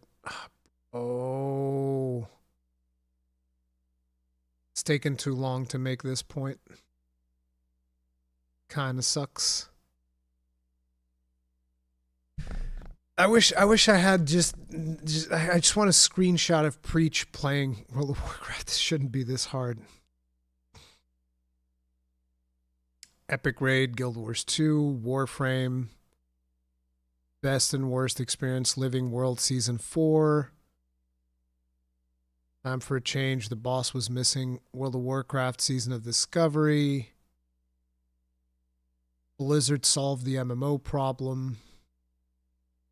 Should you play The War Within? Okay, let's see if maybe here we get a glimpse of... Okay, is this him playing? All right. You're trying to tell me that our Japanese UI looks bad when you play this video game like this? Look at this fucking shit. What is this? Look at this raid thing here. And there's fucking buffs all over the friggin' screen. Oh, and this is without even talking about when Deadly Boss Mod starts coming up, and then you just start seeing a bunch of fucking alerts popping everywhere. Like, what the hell is this? Huh? Talking about our Japanese UI? Like, look at this. What is this? On the screen, and it... Huh? Yeah, you don't got much to say now, do you? Look at this mess. Yeah, that's what I thought. You talking about my Japanese UI? The fuck? That's American UI. From your mentor, who's now, like... to be honest, okay, for those of you that don't play World of Warcraft, the UI in World of Warcraft is completely customizable, so it's always going to be hard for Preach to enjoy the UI of other video games. This is something that I struggled with as well when I stopped playing World of Warcraft, I would always be thinking about, oh man, would be great if I could just move this thing over here. Like even playing Path of Exile, for instance, one of the things that that I always want is like there's this resource that I want to have near my character. I actually forget what resource it is, but there's always cooldowns. I'm like, oh man, I wish I could have this cooldown closer to my character so that I wouldn't have to look to my bar to see where the cooldown is. So I understand where he's coming from, but I also think he very much exaggerated. Like, yeah, you should try out the we'll call it Switch Axe. You should try out the Switch Axe. It could rotate between axe and sword, and at a certain point, you can unleash devastating elemental fire attacks. And I was like, well, that sounds really cool. Let's do that. And then it gives you like 3 combos on the side of your screen. They're not all the combos, are in fact actually the most important feature of this weapon. By any means. It doesn't explain the fact that it has 2 gauges. Doesn't tell you anything about that whatsoever. Just puts you in a sort of training room with some... This is where the content creators come in and we explain it to you. barrels and some sticks to whack at, and these 3 basic combos. And I'm like, oh, okay. And as I was playing, I was playing for another maybe half hour or so, is that I noticed that there was gauges filling up. And if I swapped between sword and axe, different gauges filled up. And then every now and again, I would notice that, like, there would be sparks and things flying off. And I'm like, ooh, that's cool, but the gauge isn't going down. So it makes me feel like I should utilize these gauges in some way, or these gauges are just buffing power. I'm starting to, like, guess, based on game knowledge, what these things might be, but nothing's telling me. So I was like, okay, and I did what I... See, that's the thing. That's how it's supposed to go. And if you can't figure it out, then you're supposed to look at something online. I get it. It's not ideal, but it is something that they want you to learn about these things. And it is part of the game. And I know that a lot of people are like, well, no, I want a manual. I want to know everything that a weapon is able to do. But that also takes away from joy discovery. I think it's a push and pull type of balance situation with that. I did with PoE, it's just like, does the game tell me? Because it should. And this is where I'm so miffed. Genuinely, I'm pissed off at you. If you're sat there going, you should just Google it. Like, no, the game should tell you about its systems. Every time. You should not, game companies should not be relying on somebody somewhere in the world figuring out how their game works in a basic way, such as how the weapon works, making an article, and then expecting everybody to go and look that up. That's all.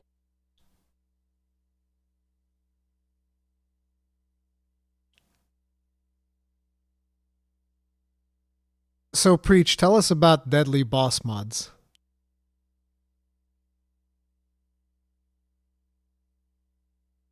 Then again, Preach is probably not a big fan of deadly boss mods either, I would imagine. Just go to the Hunter's Notes. The Hunter's Notes don't really tell you that much about it. But yeah, it's like... You know, it's but again, I don't think that Preach agrees that the way World of Warcraft does things is the right one. It's just funny to bring it up, is what I'm saying. Awful. That is just absolutely stupid. While that does happen, it is really stupid. So I started digging through the menus, and there's a lot of them because it's a Japanese UI. There's menus upon sub-menus. Deadly Boss Mods doesn't teach you how to use your basic class abilities. Neither does the game. See what I did there? Yeah, exactly. Neither does the game. Menus upon text. There are three different subsection menus regarding this weapon. Only one of them tells you anything about really how the weapon is designed to work and the combos that you use to get there. But it is there. Like, one of the most vital aspects of this weapon is swapping between sword and axe, which is a really long animation if you press the button that it shows you. It has a button that says morph to change weapon. It's a really long animation that got me very frustrated. Especially because, by default, when you draw your weapon using the draw weapon button, it comes out in the mode that its gauge naturally fills up out of combat. So you don't want that. You want the other one because you've already filled that gauge. And you're like, go draw your weapon, and then you swap weapon. This actively prevented me from doing certain things, like... I just want to play this next section again, because I know that Switch Hacks mains in my chat are going to get triggered, and so I want you to watch it again. As a matter of fact, we're going to watch it slowly. We're going to watch it in slow motion because I know it's going to piss you off. And I think you need to experience this, okay? All right, guys? Okay, we're going to go in slow motion. Here it comes, okay? No. Yeah, no. Just enjoy it. Here it comes, boys. Okay, there it is. It's now switching to axe mode. Okay. Please, no, I did not see it. No, you're going to see it and you're going to enjoy it. Okay. Here it goes. Switching to axe mode now. And now that it's switched into axe mode, you're going to watch it. I'm calling the cops. I'm not scared of the cops. Okay. Here it comes. Here it comes. Nice and easy, boys. Okay? Relax. Here it comes.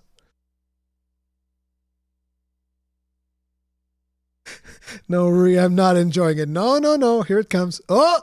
There it is. There it is. Look at that. Ka-ching! Again, I'm memeing with all of this. This is not to make fun of Preach. He's a new player, but it is funny seeing the manual reload. Listen, this happens to me all the goddamn time when I'm playing Switch X, if I'm going to be completely... It happens to me all the time. I'm not a good Switch X player. Actively... I just knew that this was going to trigger so many of you.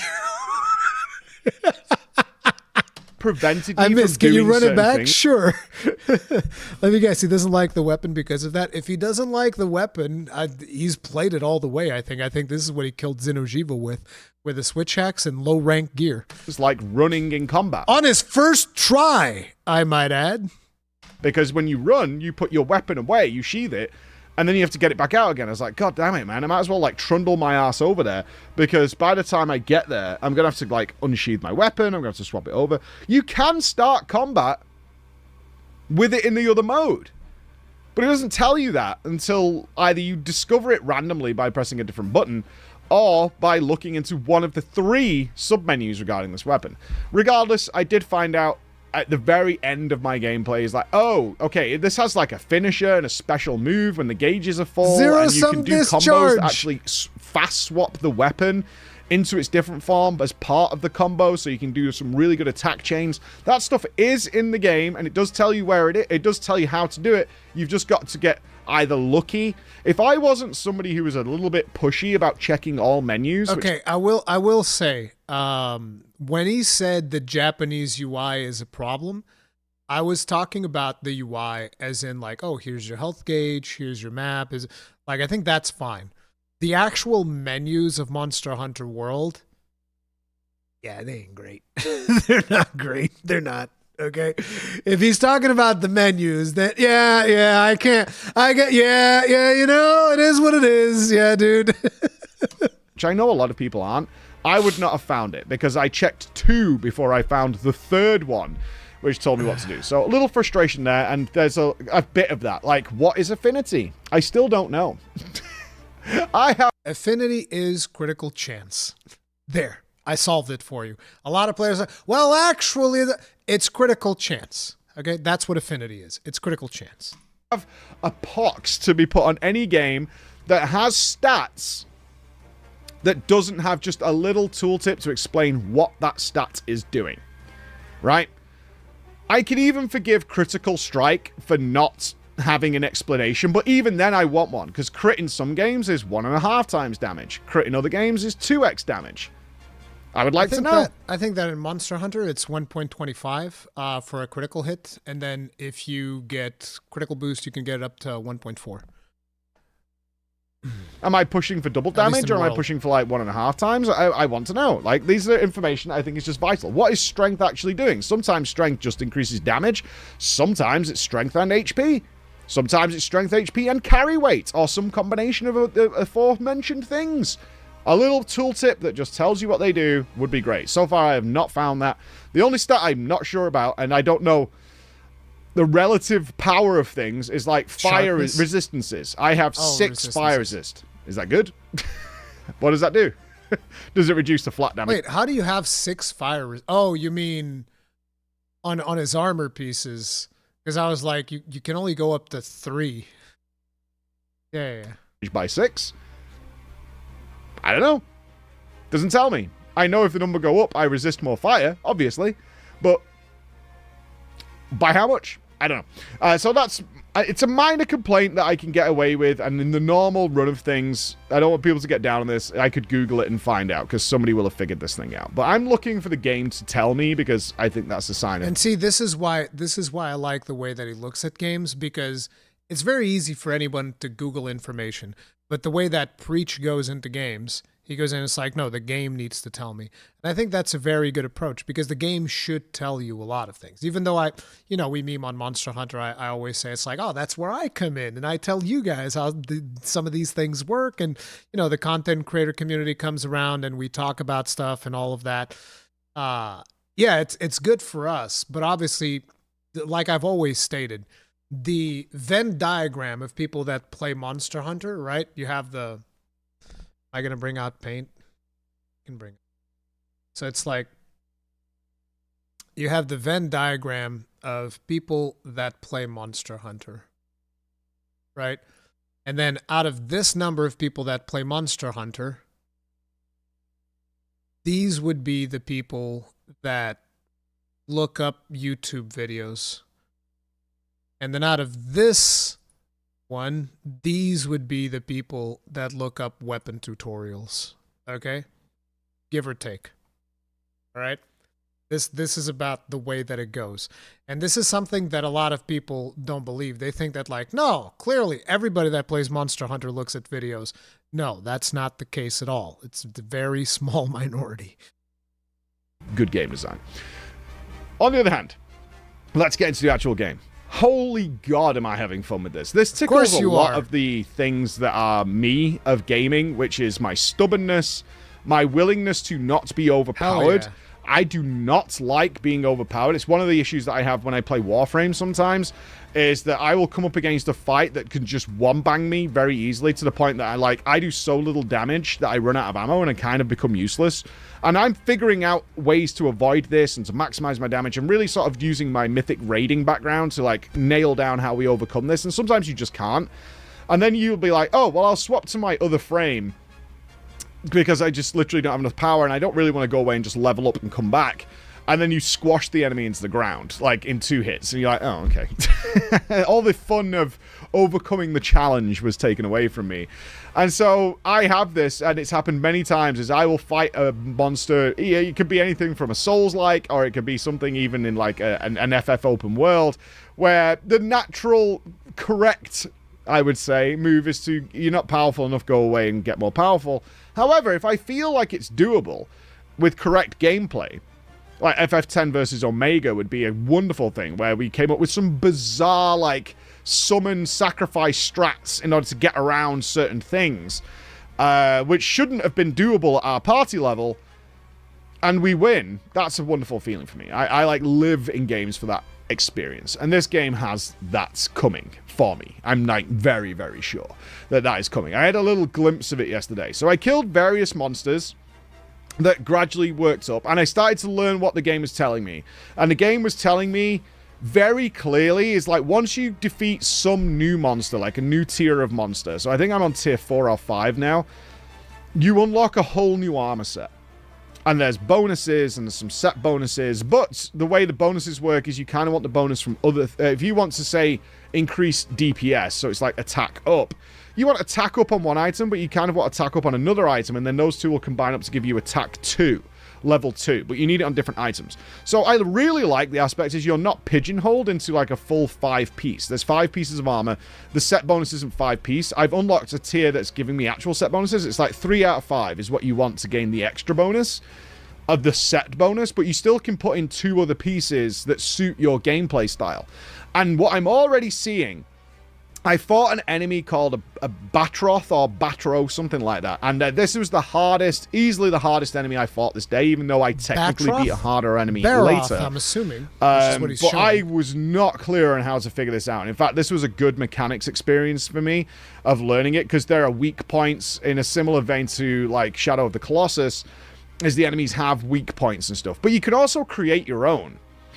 And you can do that by like, hey, the legs on this thing are like basically indestructible. However, if you do certain attacks like claw and do heavy attacks into it, you can weaken or break. See, claw should have never been available on base world. They should have never done it, because it actually makes world a worse experience for newcomers, because now they have to master clutch claw on top of everything else. Clutch claw is a terrible, I mean, it's not a great mechanic to begin with, but it is particularly bad in base world. It's terrible. It should have never been implemented to base world. Clutch claw should have been something that's like, oh, it's new technology. We unlocked it when we got the Celiana. We now have clutch claw. 100%. 100%. You should never have had clutch claw during base world. And Clagger is the other thing, because then you have the Clagger, even if you don't have clutch claw, which is really stupid. Because if you guys remember, when we did Return to World, we turned off Iceborne so that I would not even have access to clutch claw or the new movesets or any of that stuff. And then we still have the Claggers. Now we have the Claggers and we don't have the clutch claw to capitalize on it. It's just stupid. It was a terrible decision. This is why I still think that base world is my favorite game of all time, but it was before the introduction of Iceborne. That piece of art, the Clagger is just free DPS. No, it's not, because for a lot of weapons, when the monster claggers, he moves out of your range. There's no free DPS, because by the time you get there, the monster has already recovered from the Clagger. So it's not free DPS. It's just annoying. It's just annoying because he moves away from you, stops you on your momentum, then you have to run after him, and then by the time you get there, he already recovered, because the Clagger is specifically designed for you to clutch claw. So it's terrible. Clagger is terrible. It messes up everything. For a lot of weapons, name them all, Ruri. What do you mean name them all? What do you mean name them all? Are you actually asking that question? Pretty much any weapon. Actually, I don't even know which weapons can actually benefit from Clagger. Maybe the longsword because it rolls further than the other weapons? I don't know.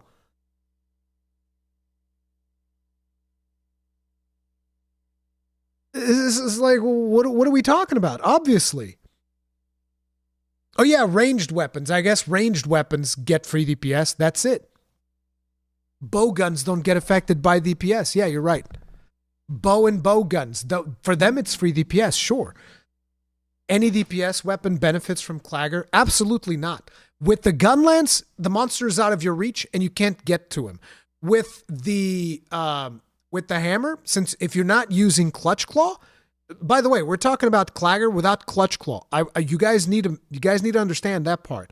When I'm talking about Clagger, I'm talking about Clagger without clutch claw. That's where the problem is. If you include clutch claw, then sure, every weapon benefits from Clagger. Yes, of course. But the point that we're talking about is Clagger without the clutch claw, because it happens now. Like if somebody just buys Monster Hunter World without Iceborne, Clagger is there, but clutch claw is not. Clagger is the period where it's drooling, right? No. It's two different things. There's a regular stagger and then there's a Clagger. The Clagger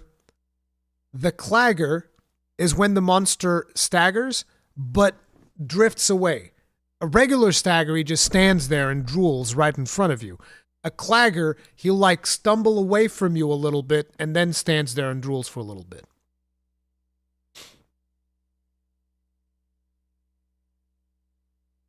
Yeah. Not the fatigue state, yes. I think that a lot of players still don't know the difference between stagger and Clagger. And it was definitely noticeable in my comment section, because in a lot of my VODs for the Return to World, people were like, why is he complaining about stagger? Stagger's always been in the game. What's this Clagger thing? It's just stagger. Stagger's always been in the game. It's like, no, stagger and Clagger are two very different things. Very, very, very different things. Well, you can penetrate through the hide, make it softer, and now you can actually DPS the side of it effectively. So you'll have this period of doing like very little damage, but that'll open up the opportunity to get through that. And I wasn't really okay. I didn't really get that at that point. What I did know is that like the tail is weak, or this part, or its rear end is weak, things like that.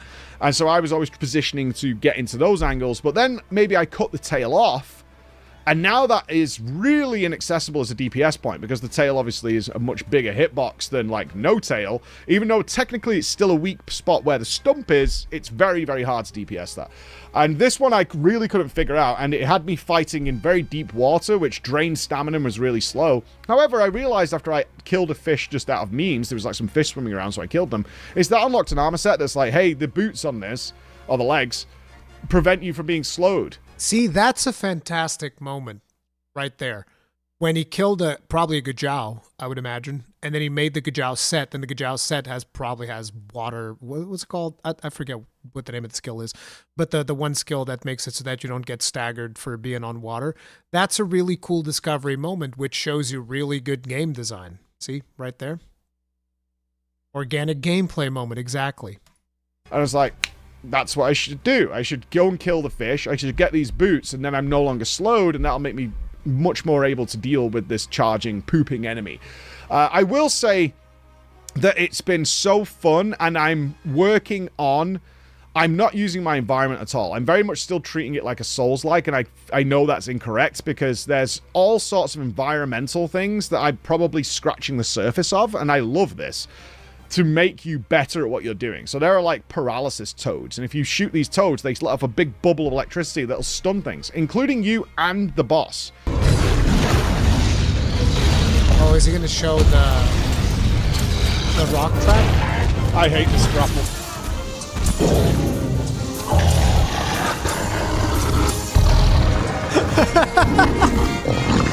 The yellow boy! The yellow boy! All praise the yellow boy! Let's go! Nobody messes with the yellow boy.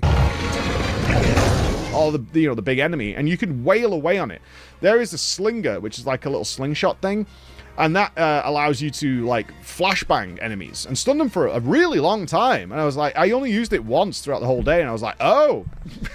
This is really good, actually. And I should get used to, like, having these things. I haven't built a single trap yet. I can build, like, explosive barrels, I think. So what I want to do, like, my goal for the next day, before I get us to the final boss that we fought that day, last day, is environmental stuff. Like, I'm upgrading my weapons every time I go back, killed a new monster, new armor set, what bonuses does it give me, and can usually build something from that, or go and kill a couple more of them to get a bit more materials, and then build a whole set.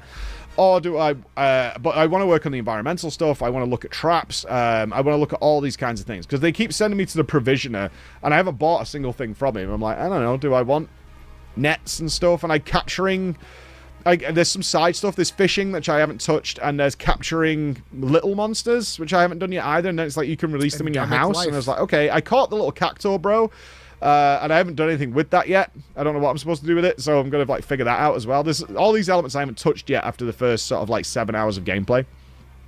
My big boss that I killed was Anjanath, something like that. It was a big T-Rex. Is what it was, a big fire-breathing T-Rex. And this became my nemesis. And this is what I like really started to enjoy this game a lot, is that earlier on, you actually exposed this enemy very early. Anjanath, the first wall, everybody knows it. First wall for most newcomers in the game, and it just one claps you.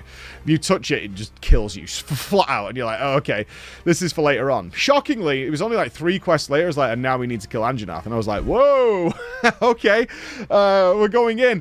And this thing kept appearing sometimes and just clapping me from left and right. And I was like, okay, we're there. All right, now we need to take upgrades a bit more seriously and think about upgrading my armor pieces and things like that. So I did a bit of that and went to war with Anjanath.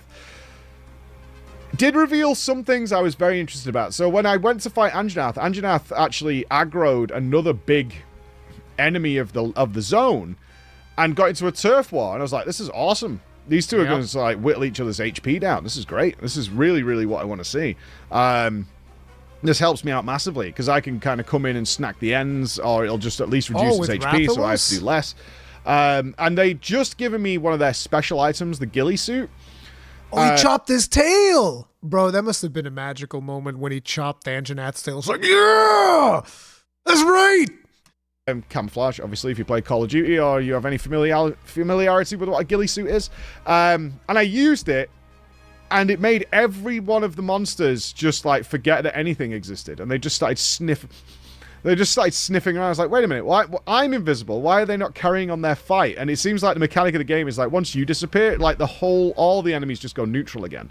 And I was like, oh, well, this sucks. And it really led me down a weird path, which ultimately Anjanath killed me because of it. I was like, God damn it, dude. Like, I was doing fine without doing this. I could dodge between them while they were fighting. I could get some cheap shots in, but I thought I might as well go invisible, which is what it does.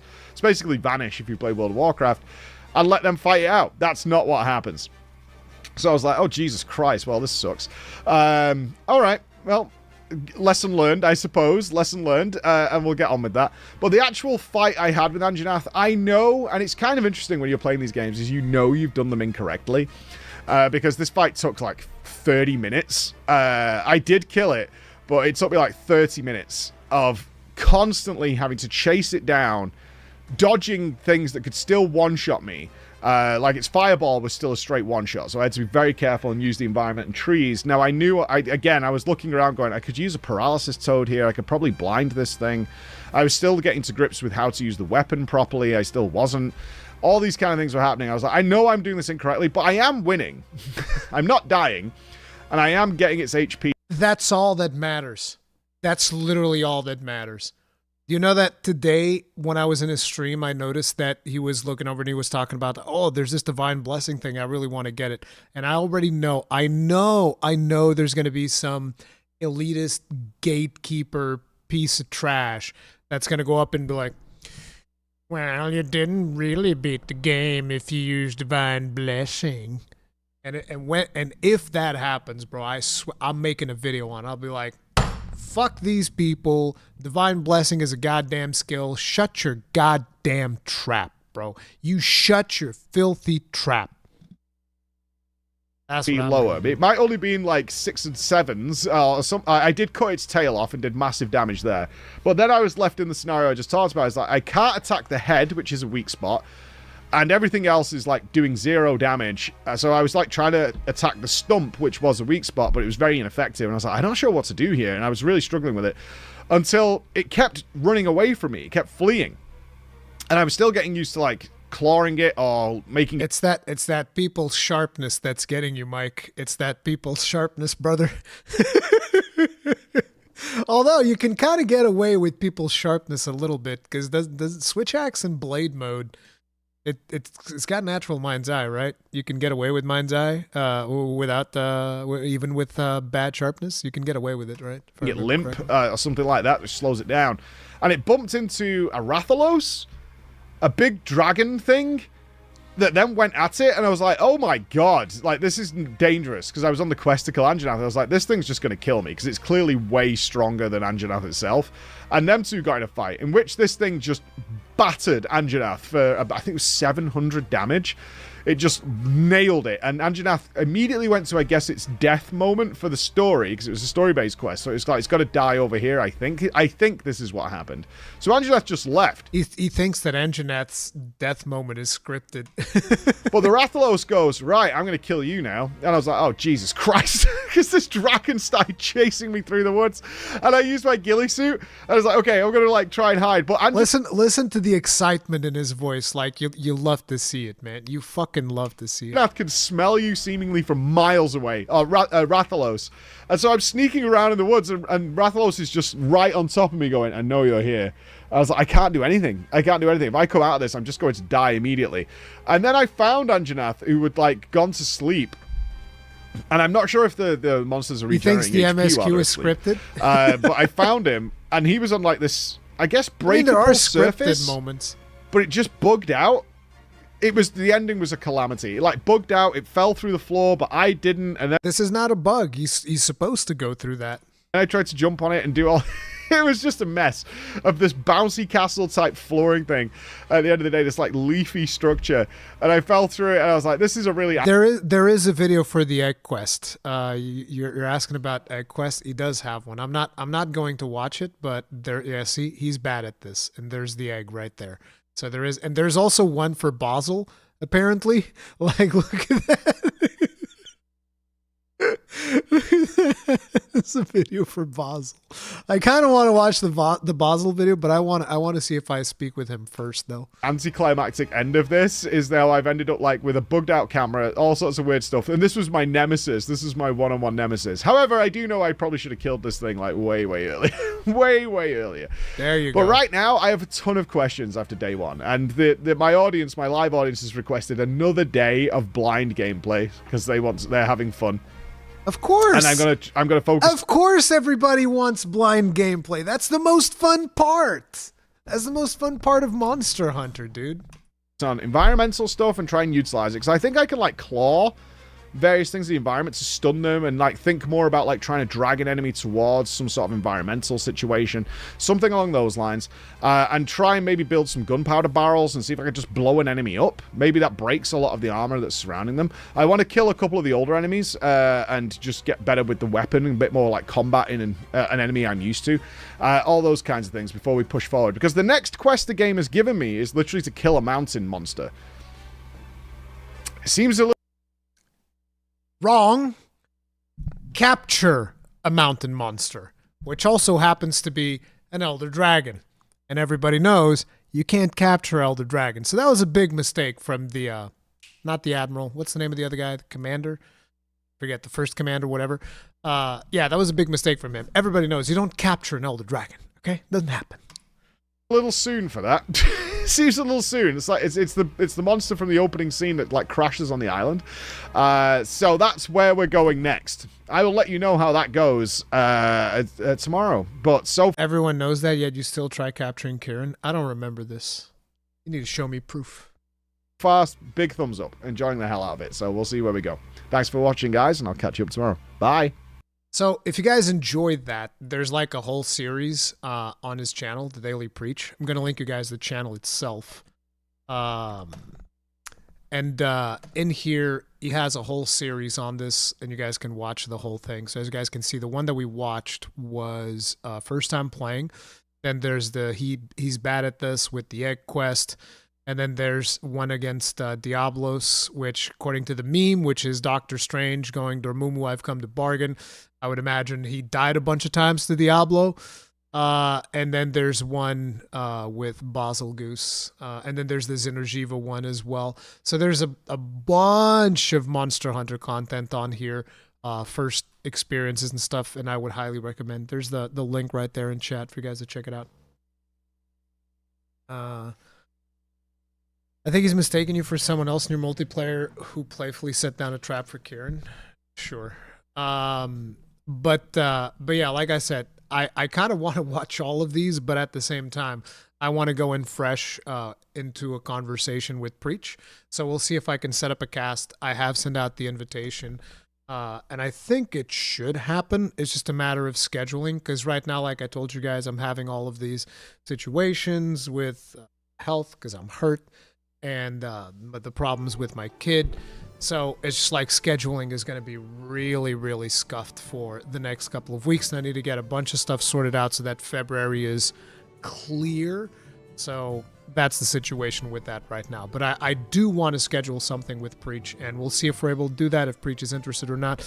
And we'll see what happens. But yeah, do check it out. It's really cool to see Preach checking out the game. Now, let me take a quick bio break. I'll be right back. If you guys are enjoying the live stream, do hit the like button. It helps me out so much. Thank you so much for doing that. And I'll be right back, okay?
All right, I'm back.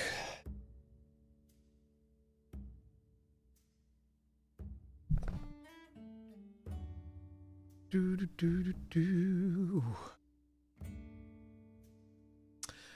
So, next up, we have the shout-outs for all of the Longbeards. We have Skykit, Chris Marks, Mr. Wipeout, Khalid Salih, Eugenie, Inquisitor Reed, Jojo Mojo, Sierra 51, The Bug Shaker, Golf FJ, Eddie Arrow, D. Luffy, Steve Vierek, C. Manta, Chief Hellhunter, Hidden Aussie, Draxus K, Dracmoth, El Renatos, Slam Iron, Sephirian, Twerkalees, J. Walco 4, Inazuma, Senior Bacon, Sam Castellan, Devin Widener, Astronaut H. Didn't I already said some of these? I'm so confused. No, I didn't. I swear. Wait, do I have these in the wrong order? No, I think we're good. Think. Evan Widener, Astronaut H, Sherlock Para, Philip Figgy, Grubham, Cold Brick, Red Pig, Bank, Rambo, The Nerd, John Coombs, Peg 83, Pizza Man Invaded, Miz and Jamal, Angry Scott, Stat 23, Alex, this is Robert, and Shelby Necco. Tip of the hat. Appreciate the support. You long-beard Giga Chads! Thank you so much for being grossly incandescent. Thank you. And everybody else, all of the Iron Breakers, everybody watching, appreciate each and every one of you. Thank you very, very much.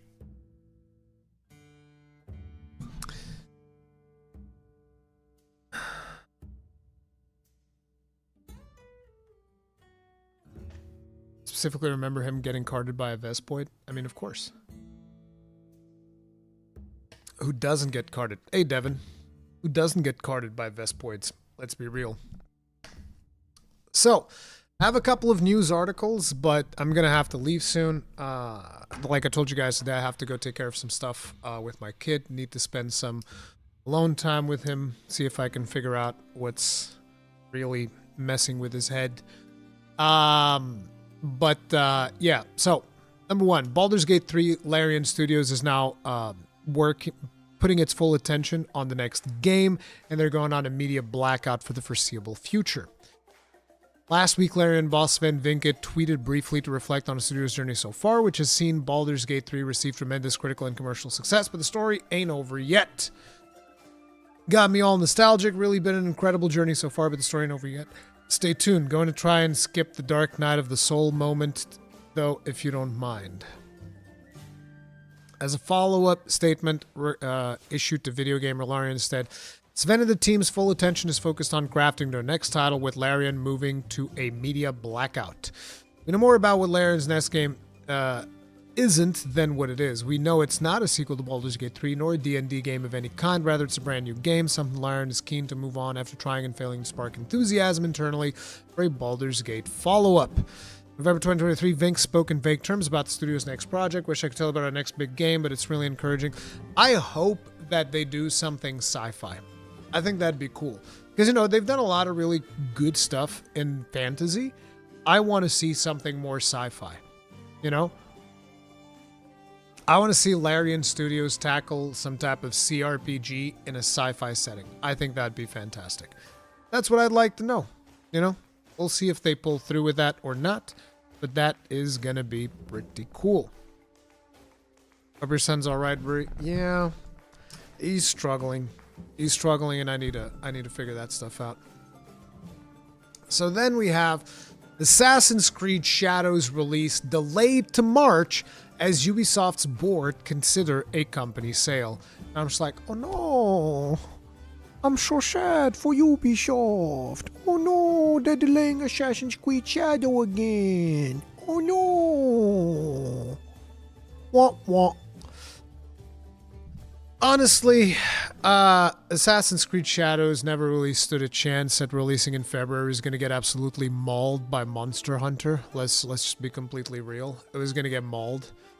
Following the strategic and execution reviews initiated by the executive committee a few months ago, Ubisoft has taken decisive steps to reshape the group in order to deliver best-in-class player experiences, enhance operational efficiency, and maximize value creation. Reads a strategic update from Ubisoft posted this afternoon.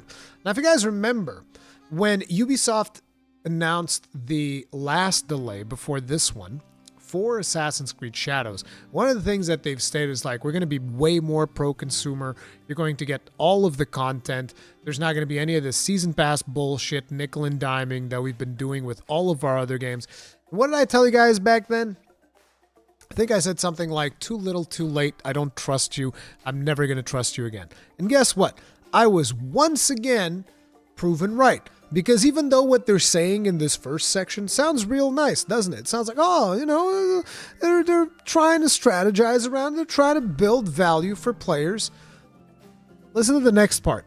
Ubisoft announced today that it has appointed leading advisors to review and pursue various transformational, strategic, and capitalistic options to extract the best value for stakeholders.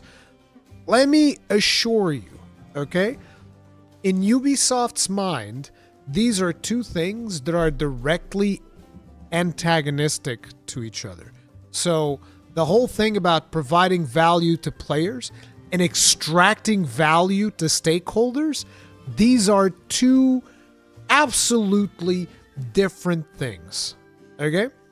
This process will be overseen by the independent members of the board of directors. Ubisoft will inform the market in accordance with applicable regulations and once a transaction materializes. Fuck you, Ubisoft. You're a piece of trash. You deserve whatever misery your company ends up getting. If you're a developer at Ubisoft, I feel bad for you, but to be quite frank, you should have been looking for another job for a long time because the company you're working for is filled with absolute scum when it comes to your leadership. It is what it is. I'm not going to mince words like some other people might. Ubisoft's leadership is full of scum, absolute scum of the earth. Their board of directors, as far as I'm concerned, all scum as well, okay? The types of business practices that you people conduct is absolutely, fundamentally disgusting in every conceivable way, all right? It's that simple. Ashira, ex-Ubi developer, never looked back. Did you used to work at Ubisoft? Really?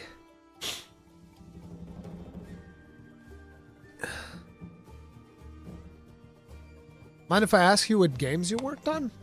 You don't have to say if you don't want to. For a few months? Okay.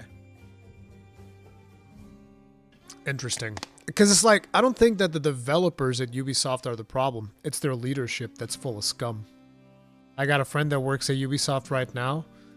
Is your friend looking for a new job? Because he should. They're going to get rid of him sooner rather than later. The messages come down for corporate. More money. Exactly. That's exactly the way that it goes. It's absolutely disgusting. I have several friends working there. Hope things work out well for them. Nicholas N. Like, I hope your friends just start looking for different employment. Because, like, listen, the way things are going to go down for Ubisoft are going to be very, very sudden. And likely what's going to happen is a fire sale. Tencent is probably going to pick them up on the cheap from the bargain bin. And after they pick them up, they're going to fire everybody and retool the IP. They're going to, you know, in a way, they're probably going to eventually make some good games out of the existing Ubisoft IP. But in another way, a lot of the people working there, they're not going to be working there anymore. It's just that simple. Worked on ABBA You Can Dance. It was a reskinned MJ the Experience clone. Okay. I remember that game. Didn't that even come out on the Wii? I could swear that came out on the Wii, right? I remember seeing that box.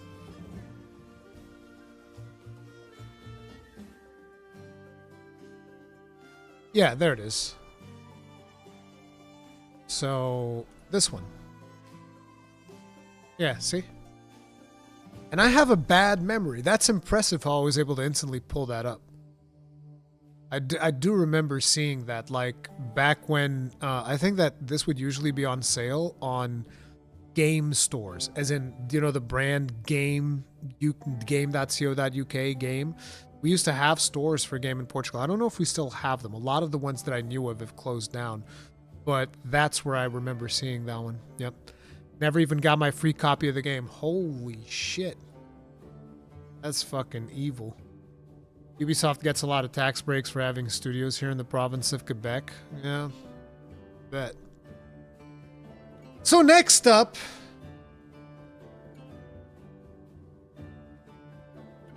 Oh no.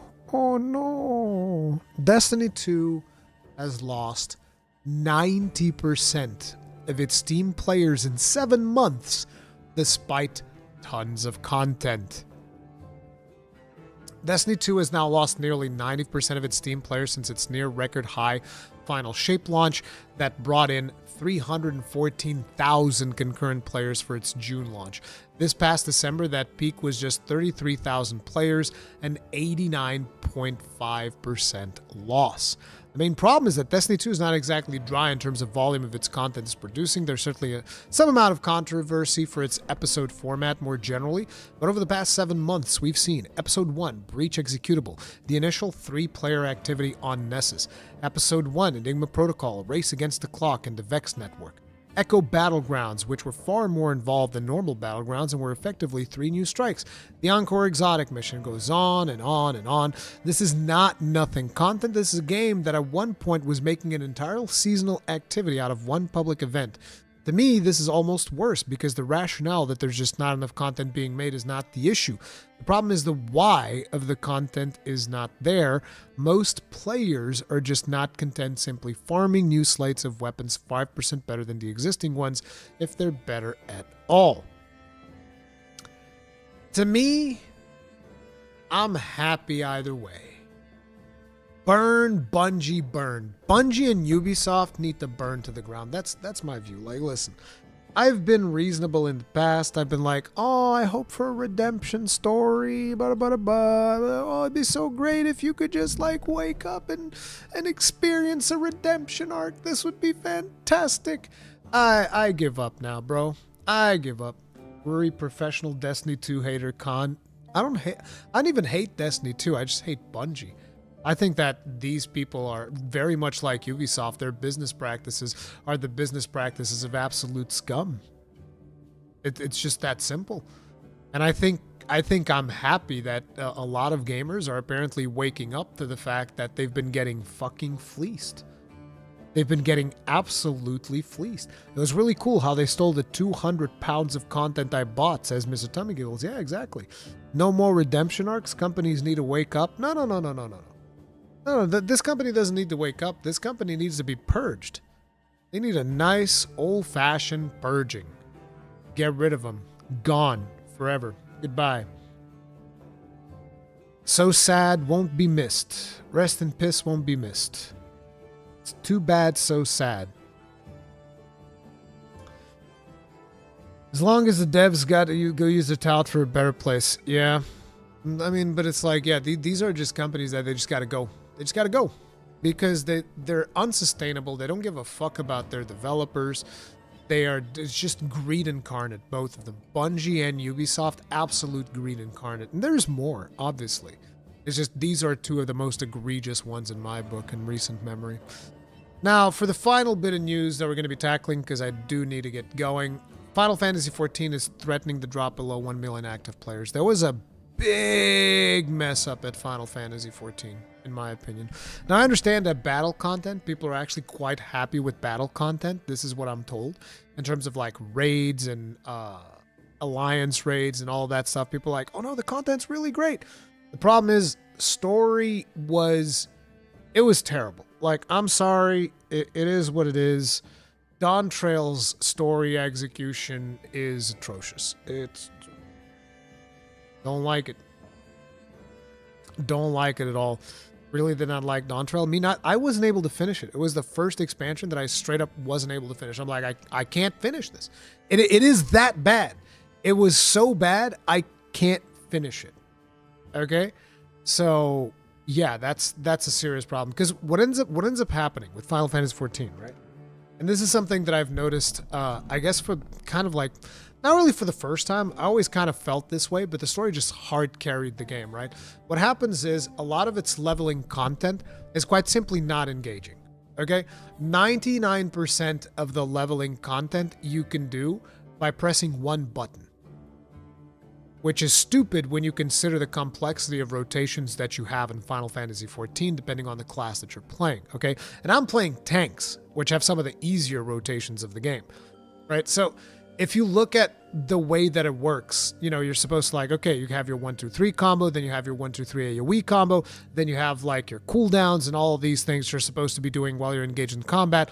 And during leveling, you never use any of these things except maybe in dungeons, but even in dungeons, you don't have to use these things, right? Chad, is he getting gray or is that just me?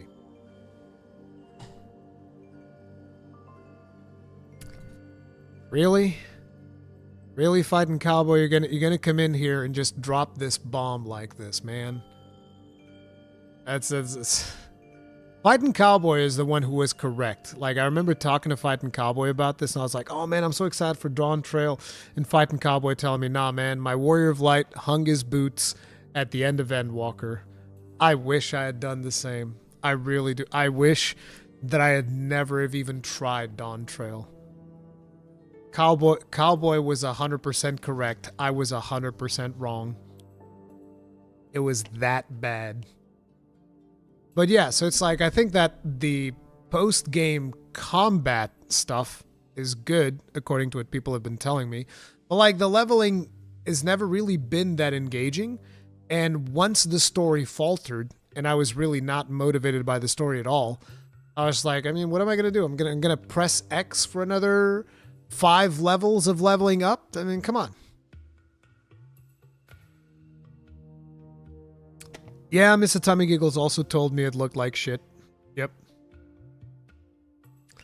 He needs to have hair to become gray, but his beard's already gray for a long time. Jesus Christ. What is this, the roasting of Rurikhan? Is that what's happening? Holy crap. Whatever happened to Path of Exile 2, Cowboy? Did you at least finish Cruel? Did you get the maps? Uri is way more gray than it appears here. His camera cannot pick up the level of gray on display. You should listen to Paul. He knows about these things. He knows about the equipment.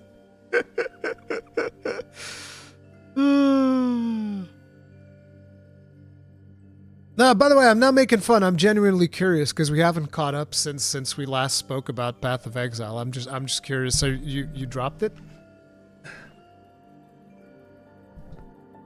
Because I'm still like hopelessly addicted, bro. Like I'm 270 hours in. 270 hours. And it doesn't feel like I'm gonna be stopping anytime soon. Yeah, till launch. Okay, so you're gonna give it a shot until launch. Give me 2 minutes plating up a lunch. I mean, I'm gonna be heading out soon, dude. We're catching strays out here. It's fine. I guess PoE 2 is too wild for this, Cowboy. No, it's like, I understand. Cowboy's got a lot of stuff on his plate, so you know the amount of time that you got to dedicate to really make Path of Exile 2 work is. I got codes for Hyperlight Breaker, and I need another co-op homie. I have to go pick up my kid. This isn't like one of those, oh, I'm tired, I'm gonna go take a break. No, it's like I need to go pick up my kid. What time are you streaming it though? I might be able to help later, but not right now. Abandon your children, play games. Sure, I'll get right on that. Oh, man. 1 p.m. CT? What time is it CT now? Damn it, not VCT. 11. So, in about an hour and change. I don't know if I'm able to join you in an hour and change, but if I'm around, I'll poke you on Discord. You'll do that 2 weekends in February already with all the and all of March. Oh yeah, dude, I'm gonna be. I am. Yeah. Yep. During February, stuff's gonna be rough. It's gonna be rough and tumble in February. But anyways, team, that is gonna be it for right now. I'll ping you, Cowboy, if I'm around. But for now, that is gonna be it, team. I'm heading out. Gonna go pick up my kid. Gonna do stuff.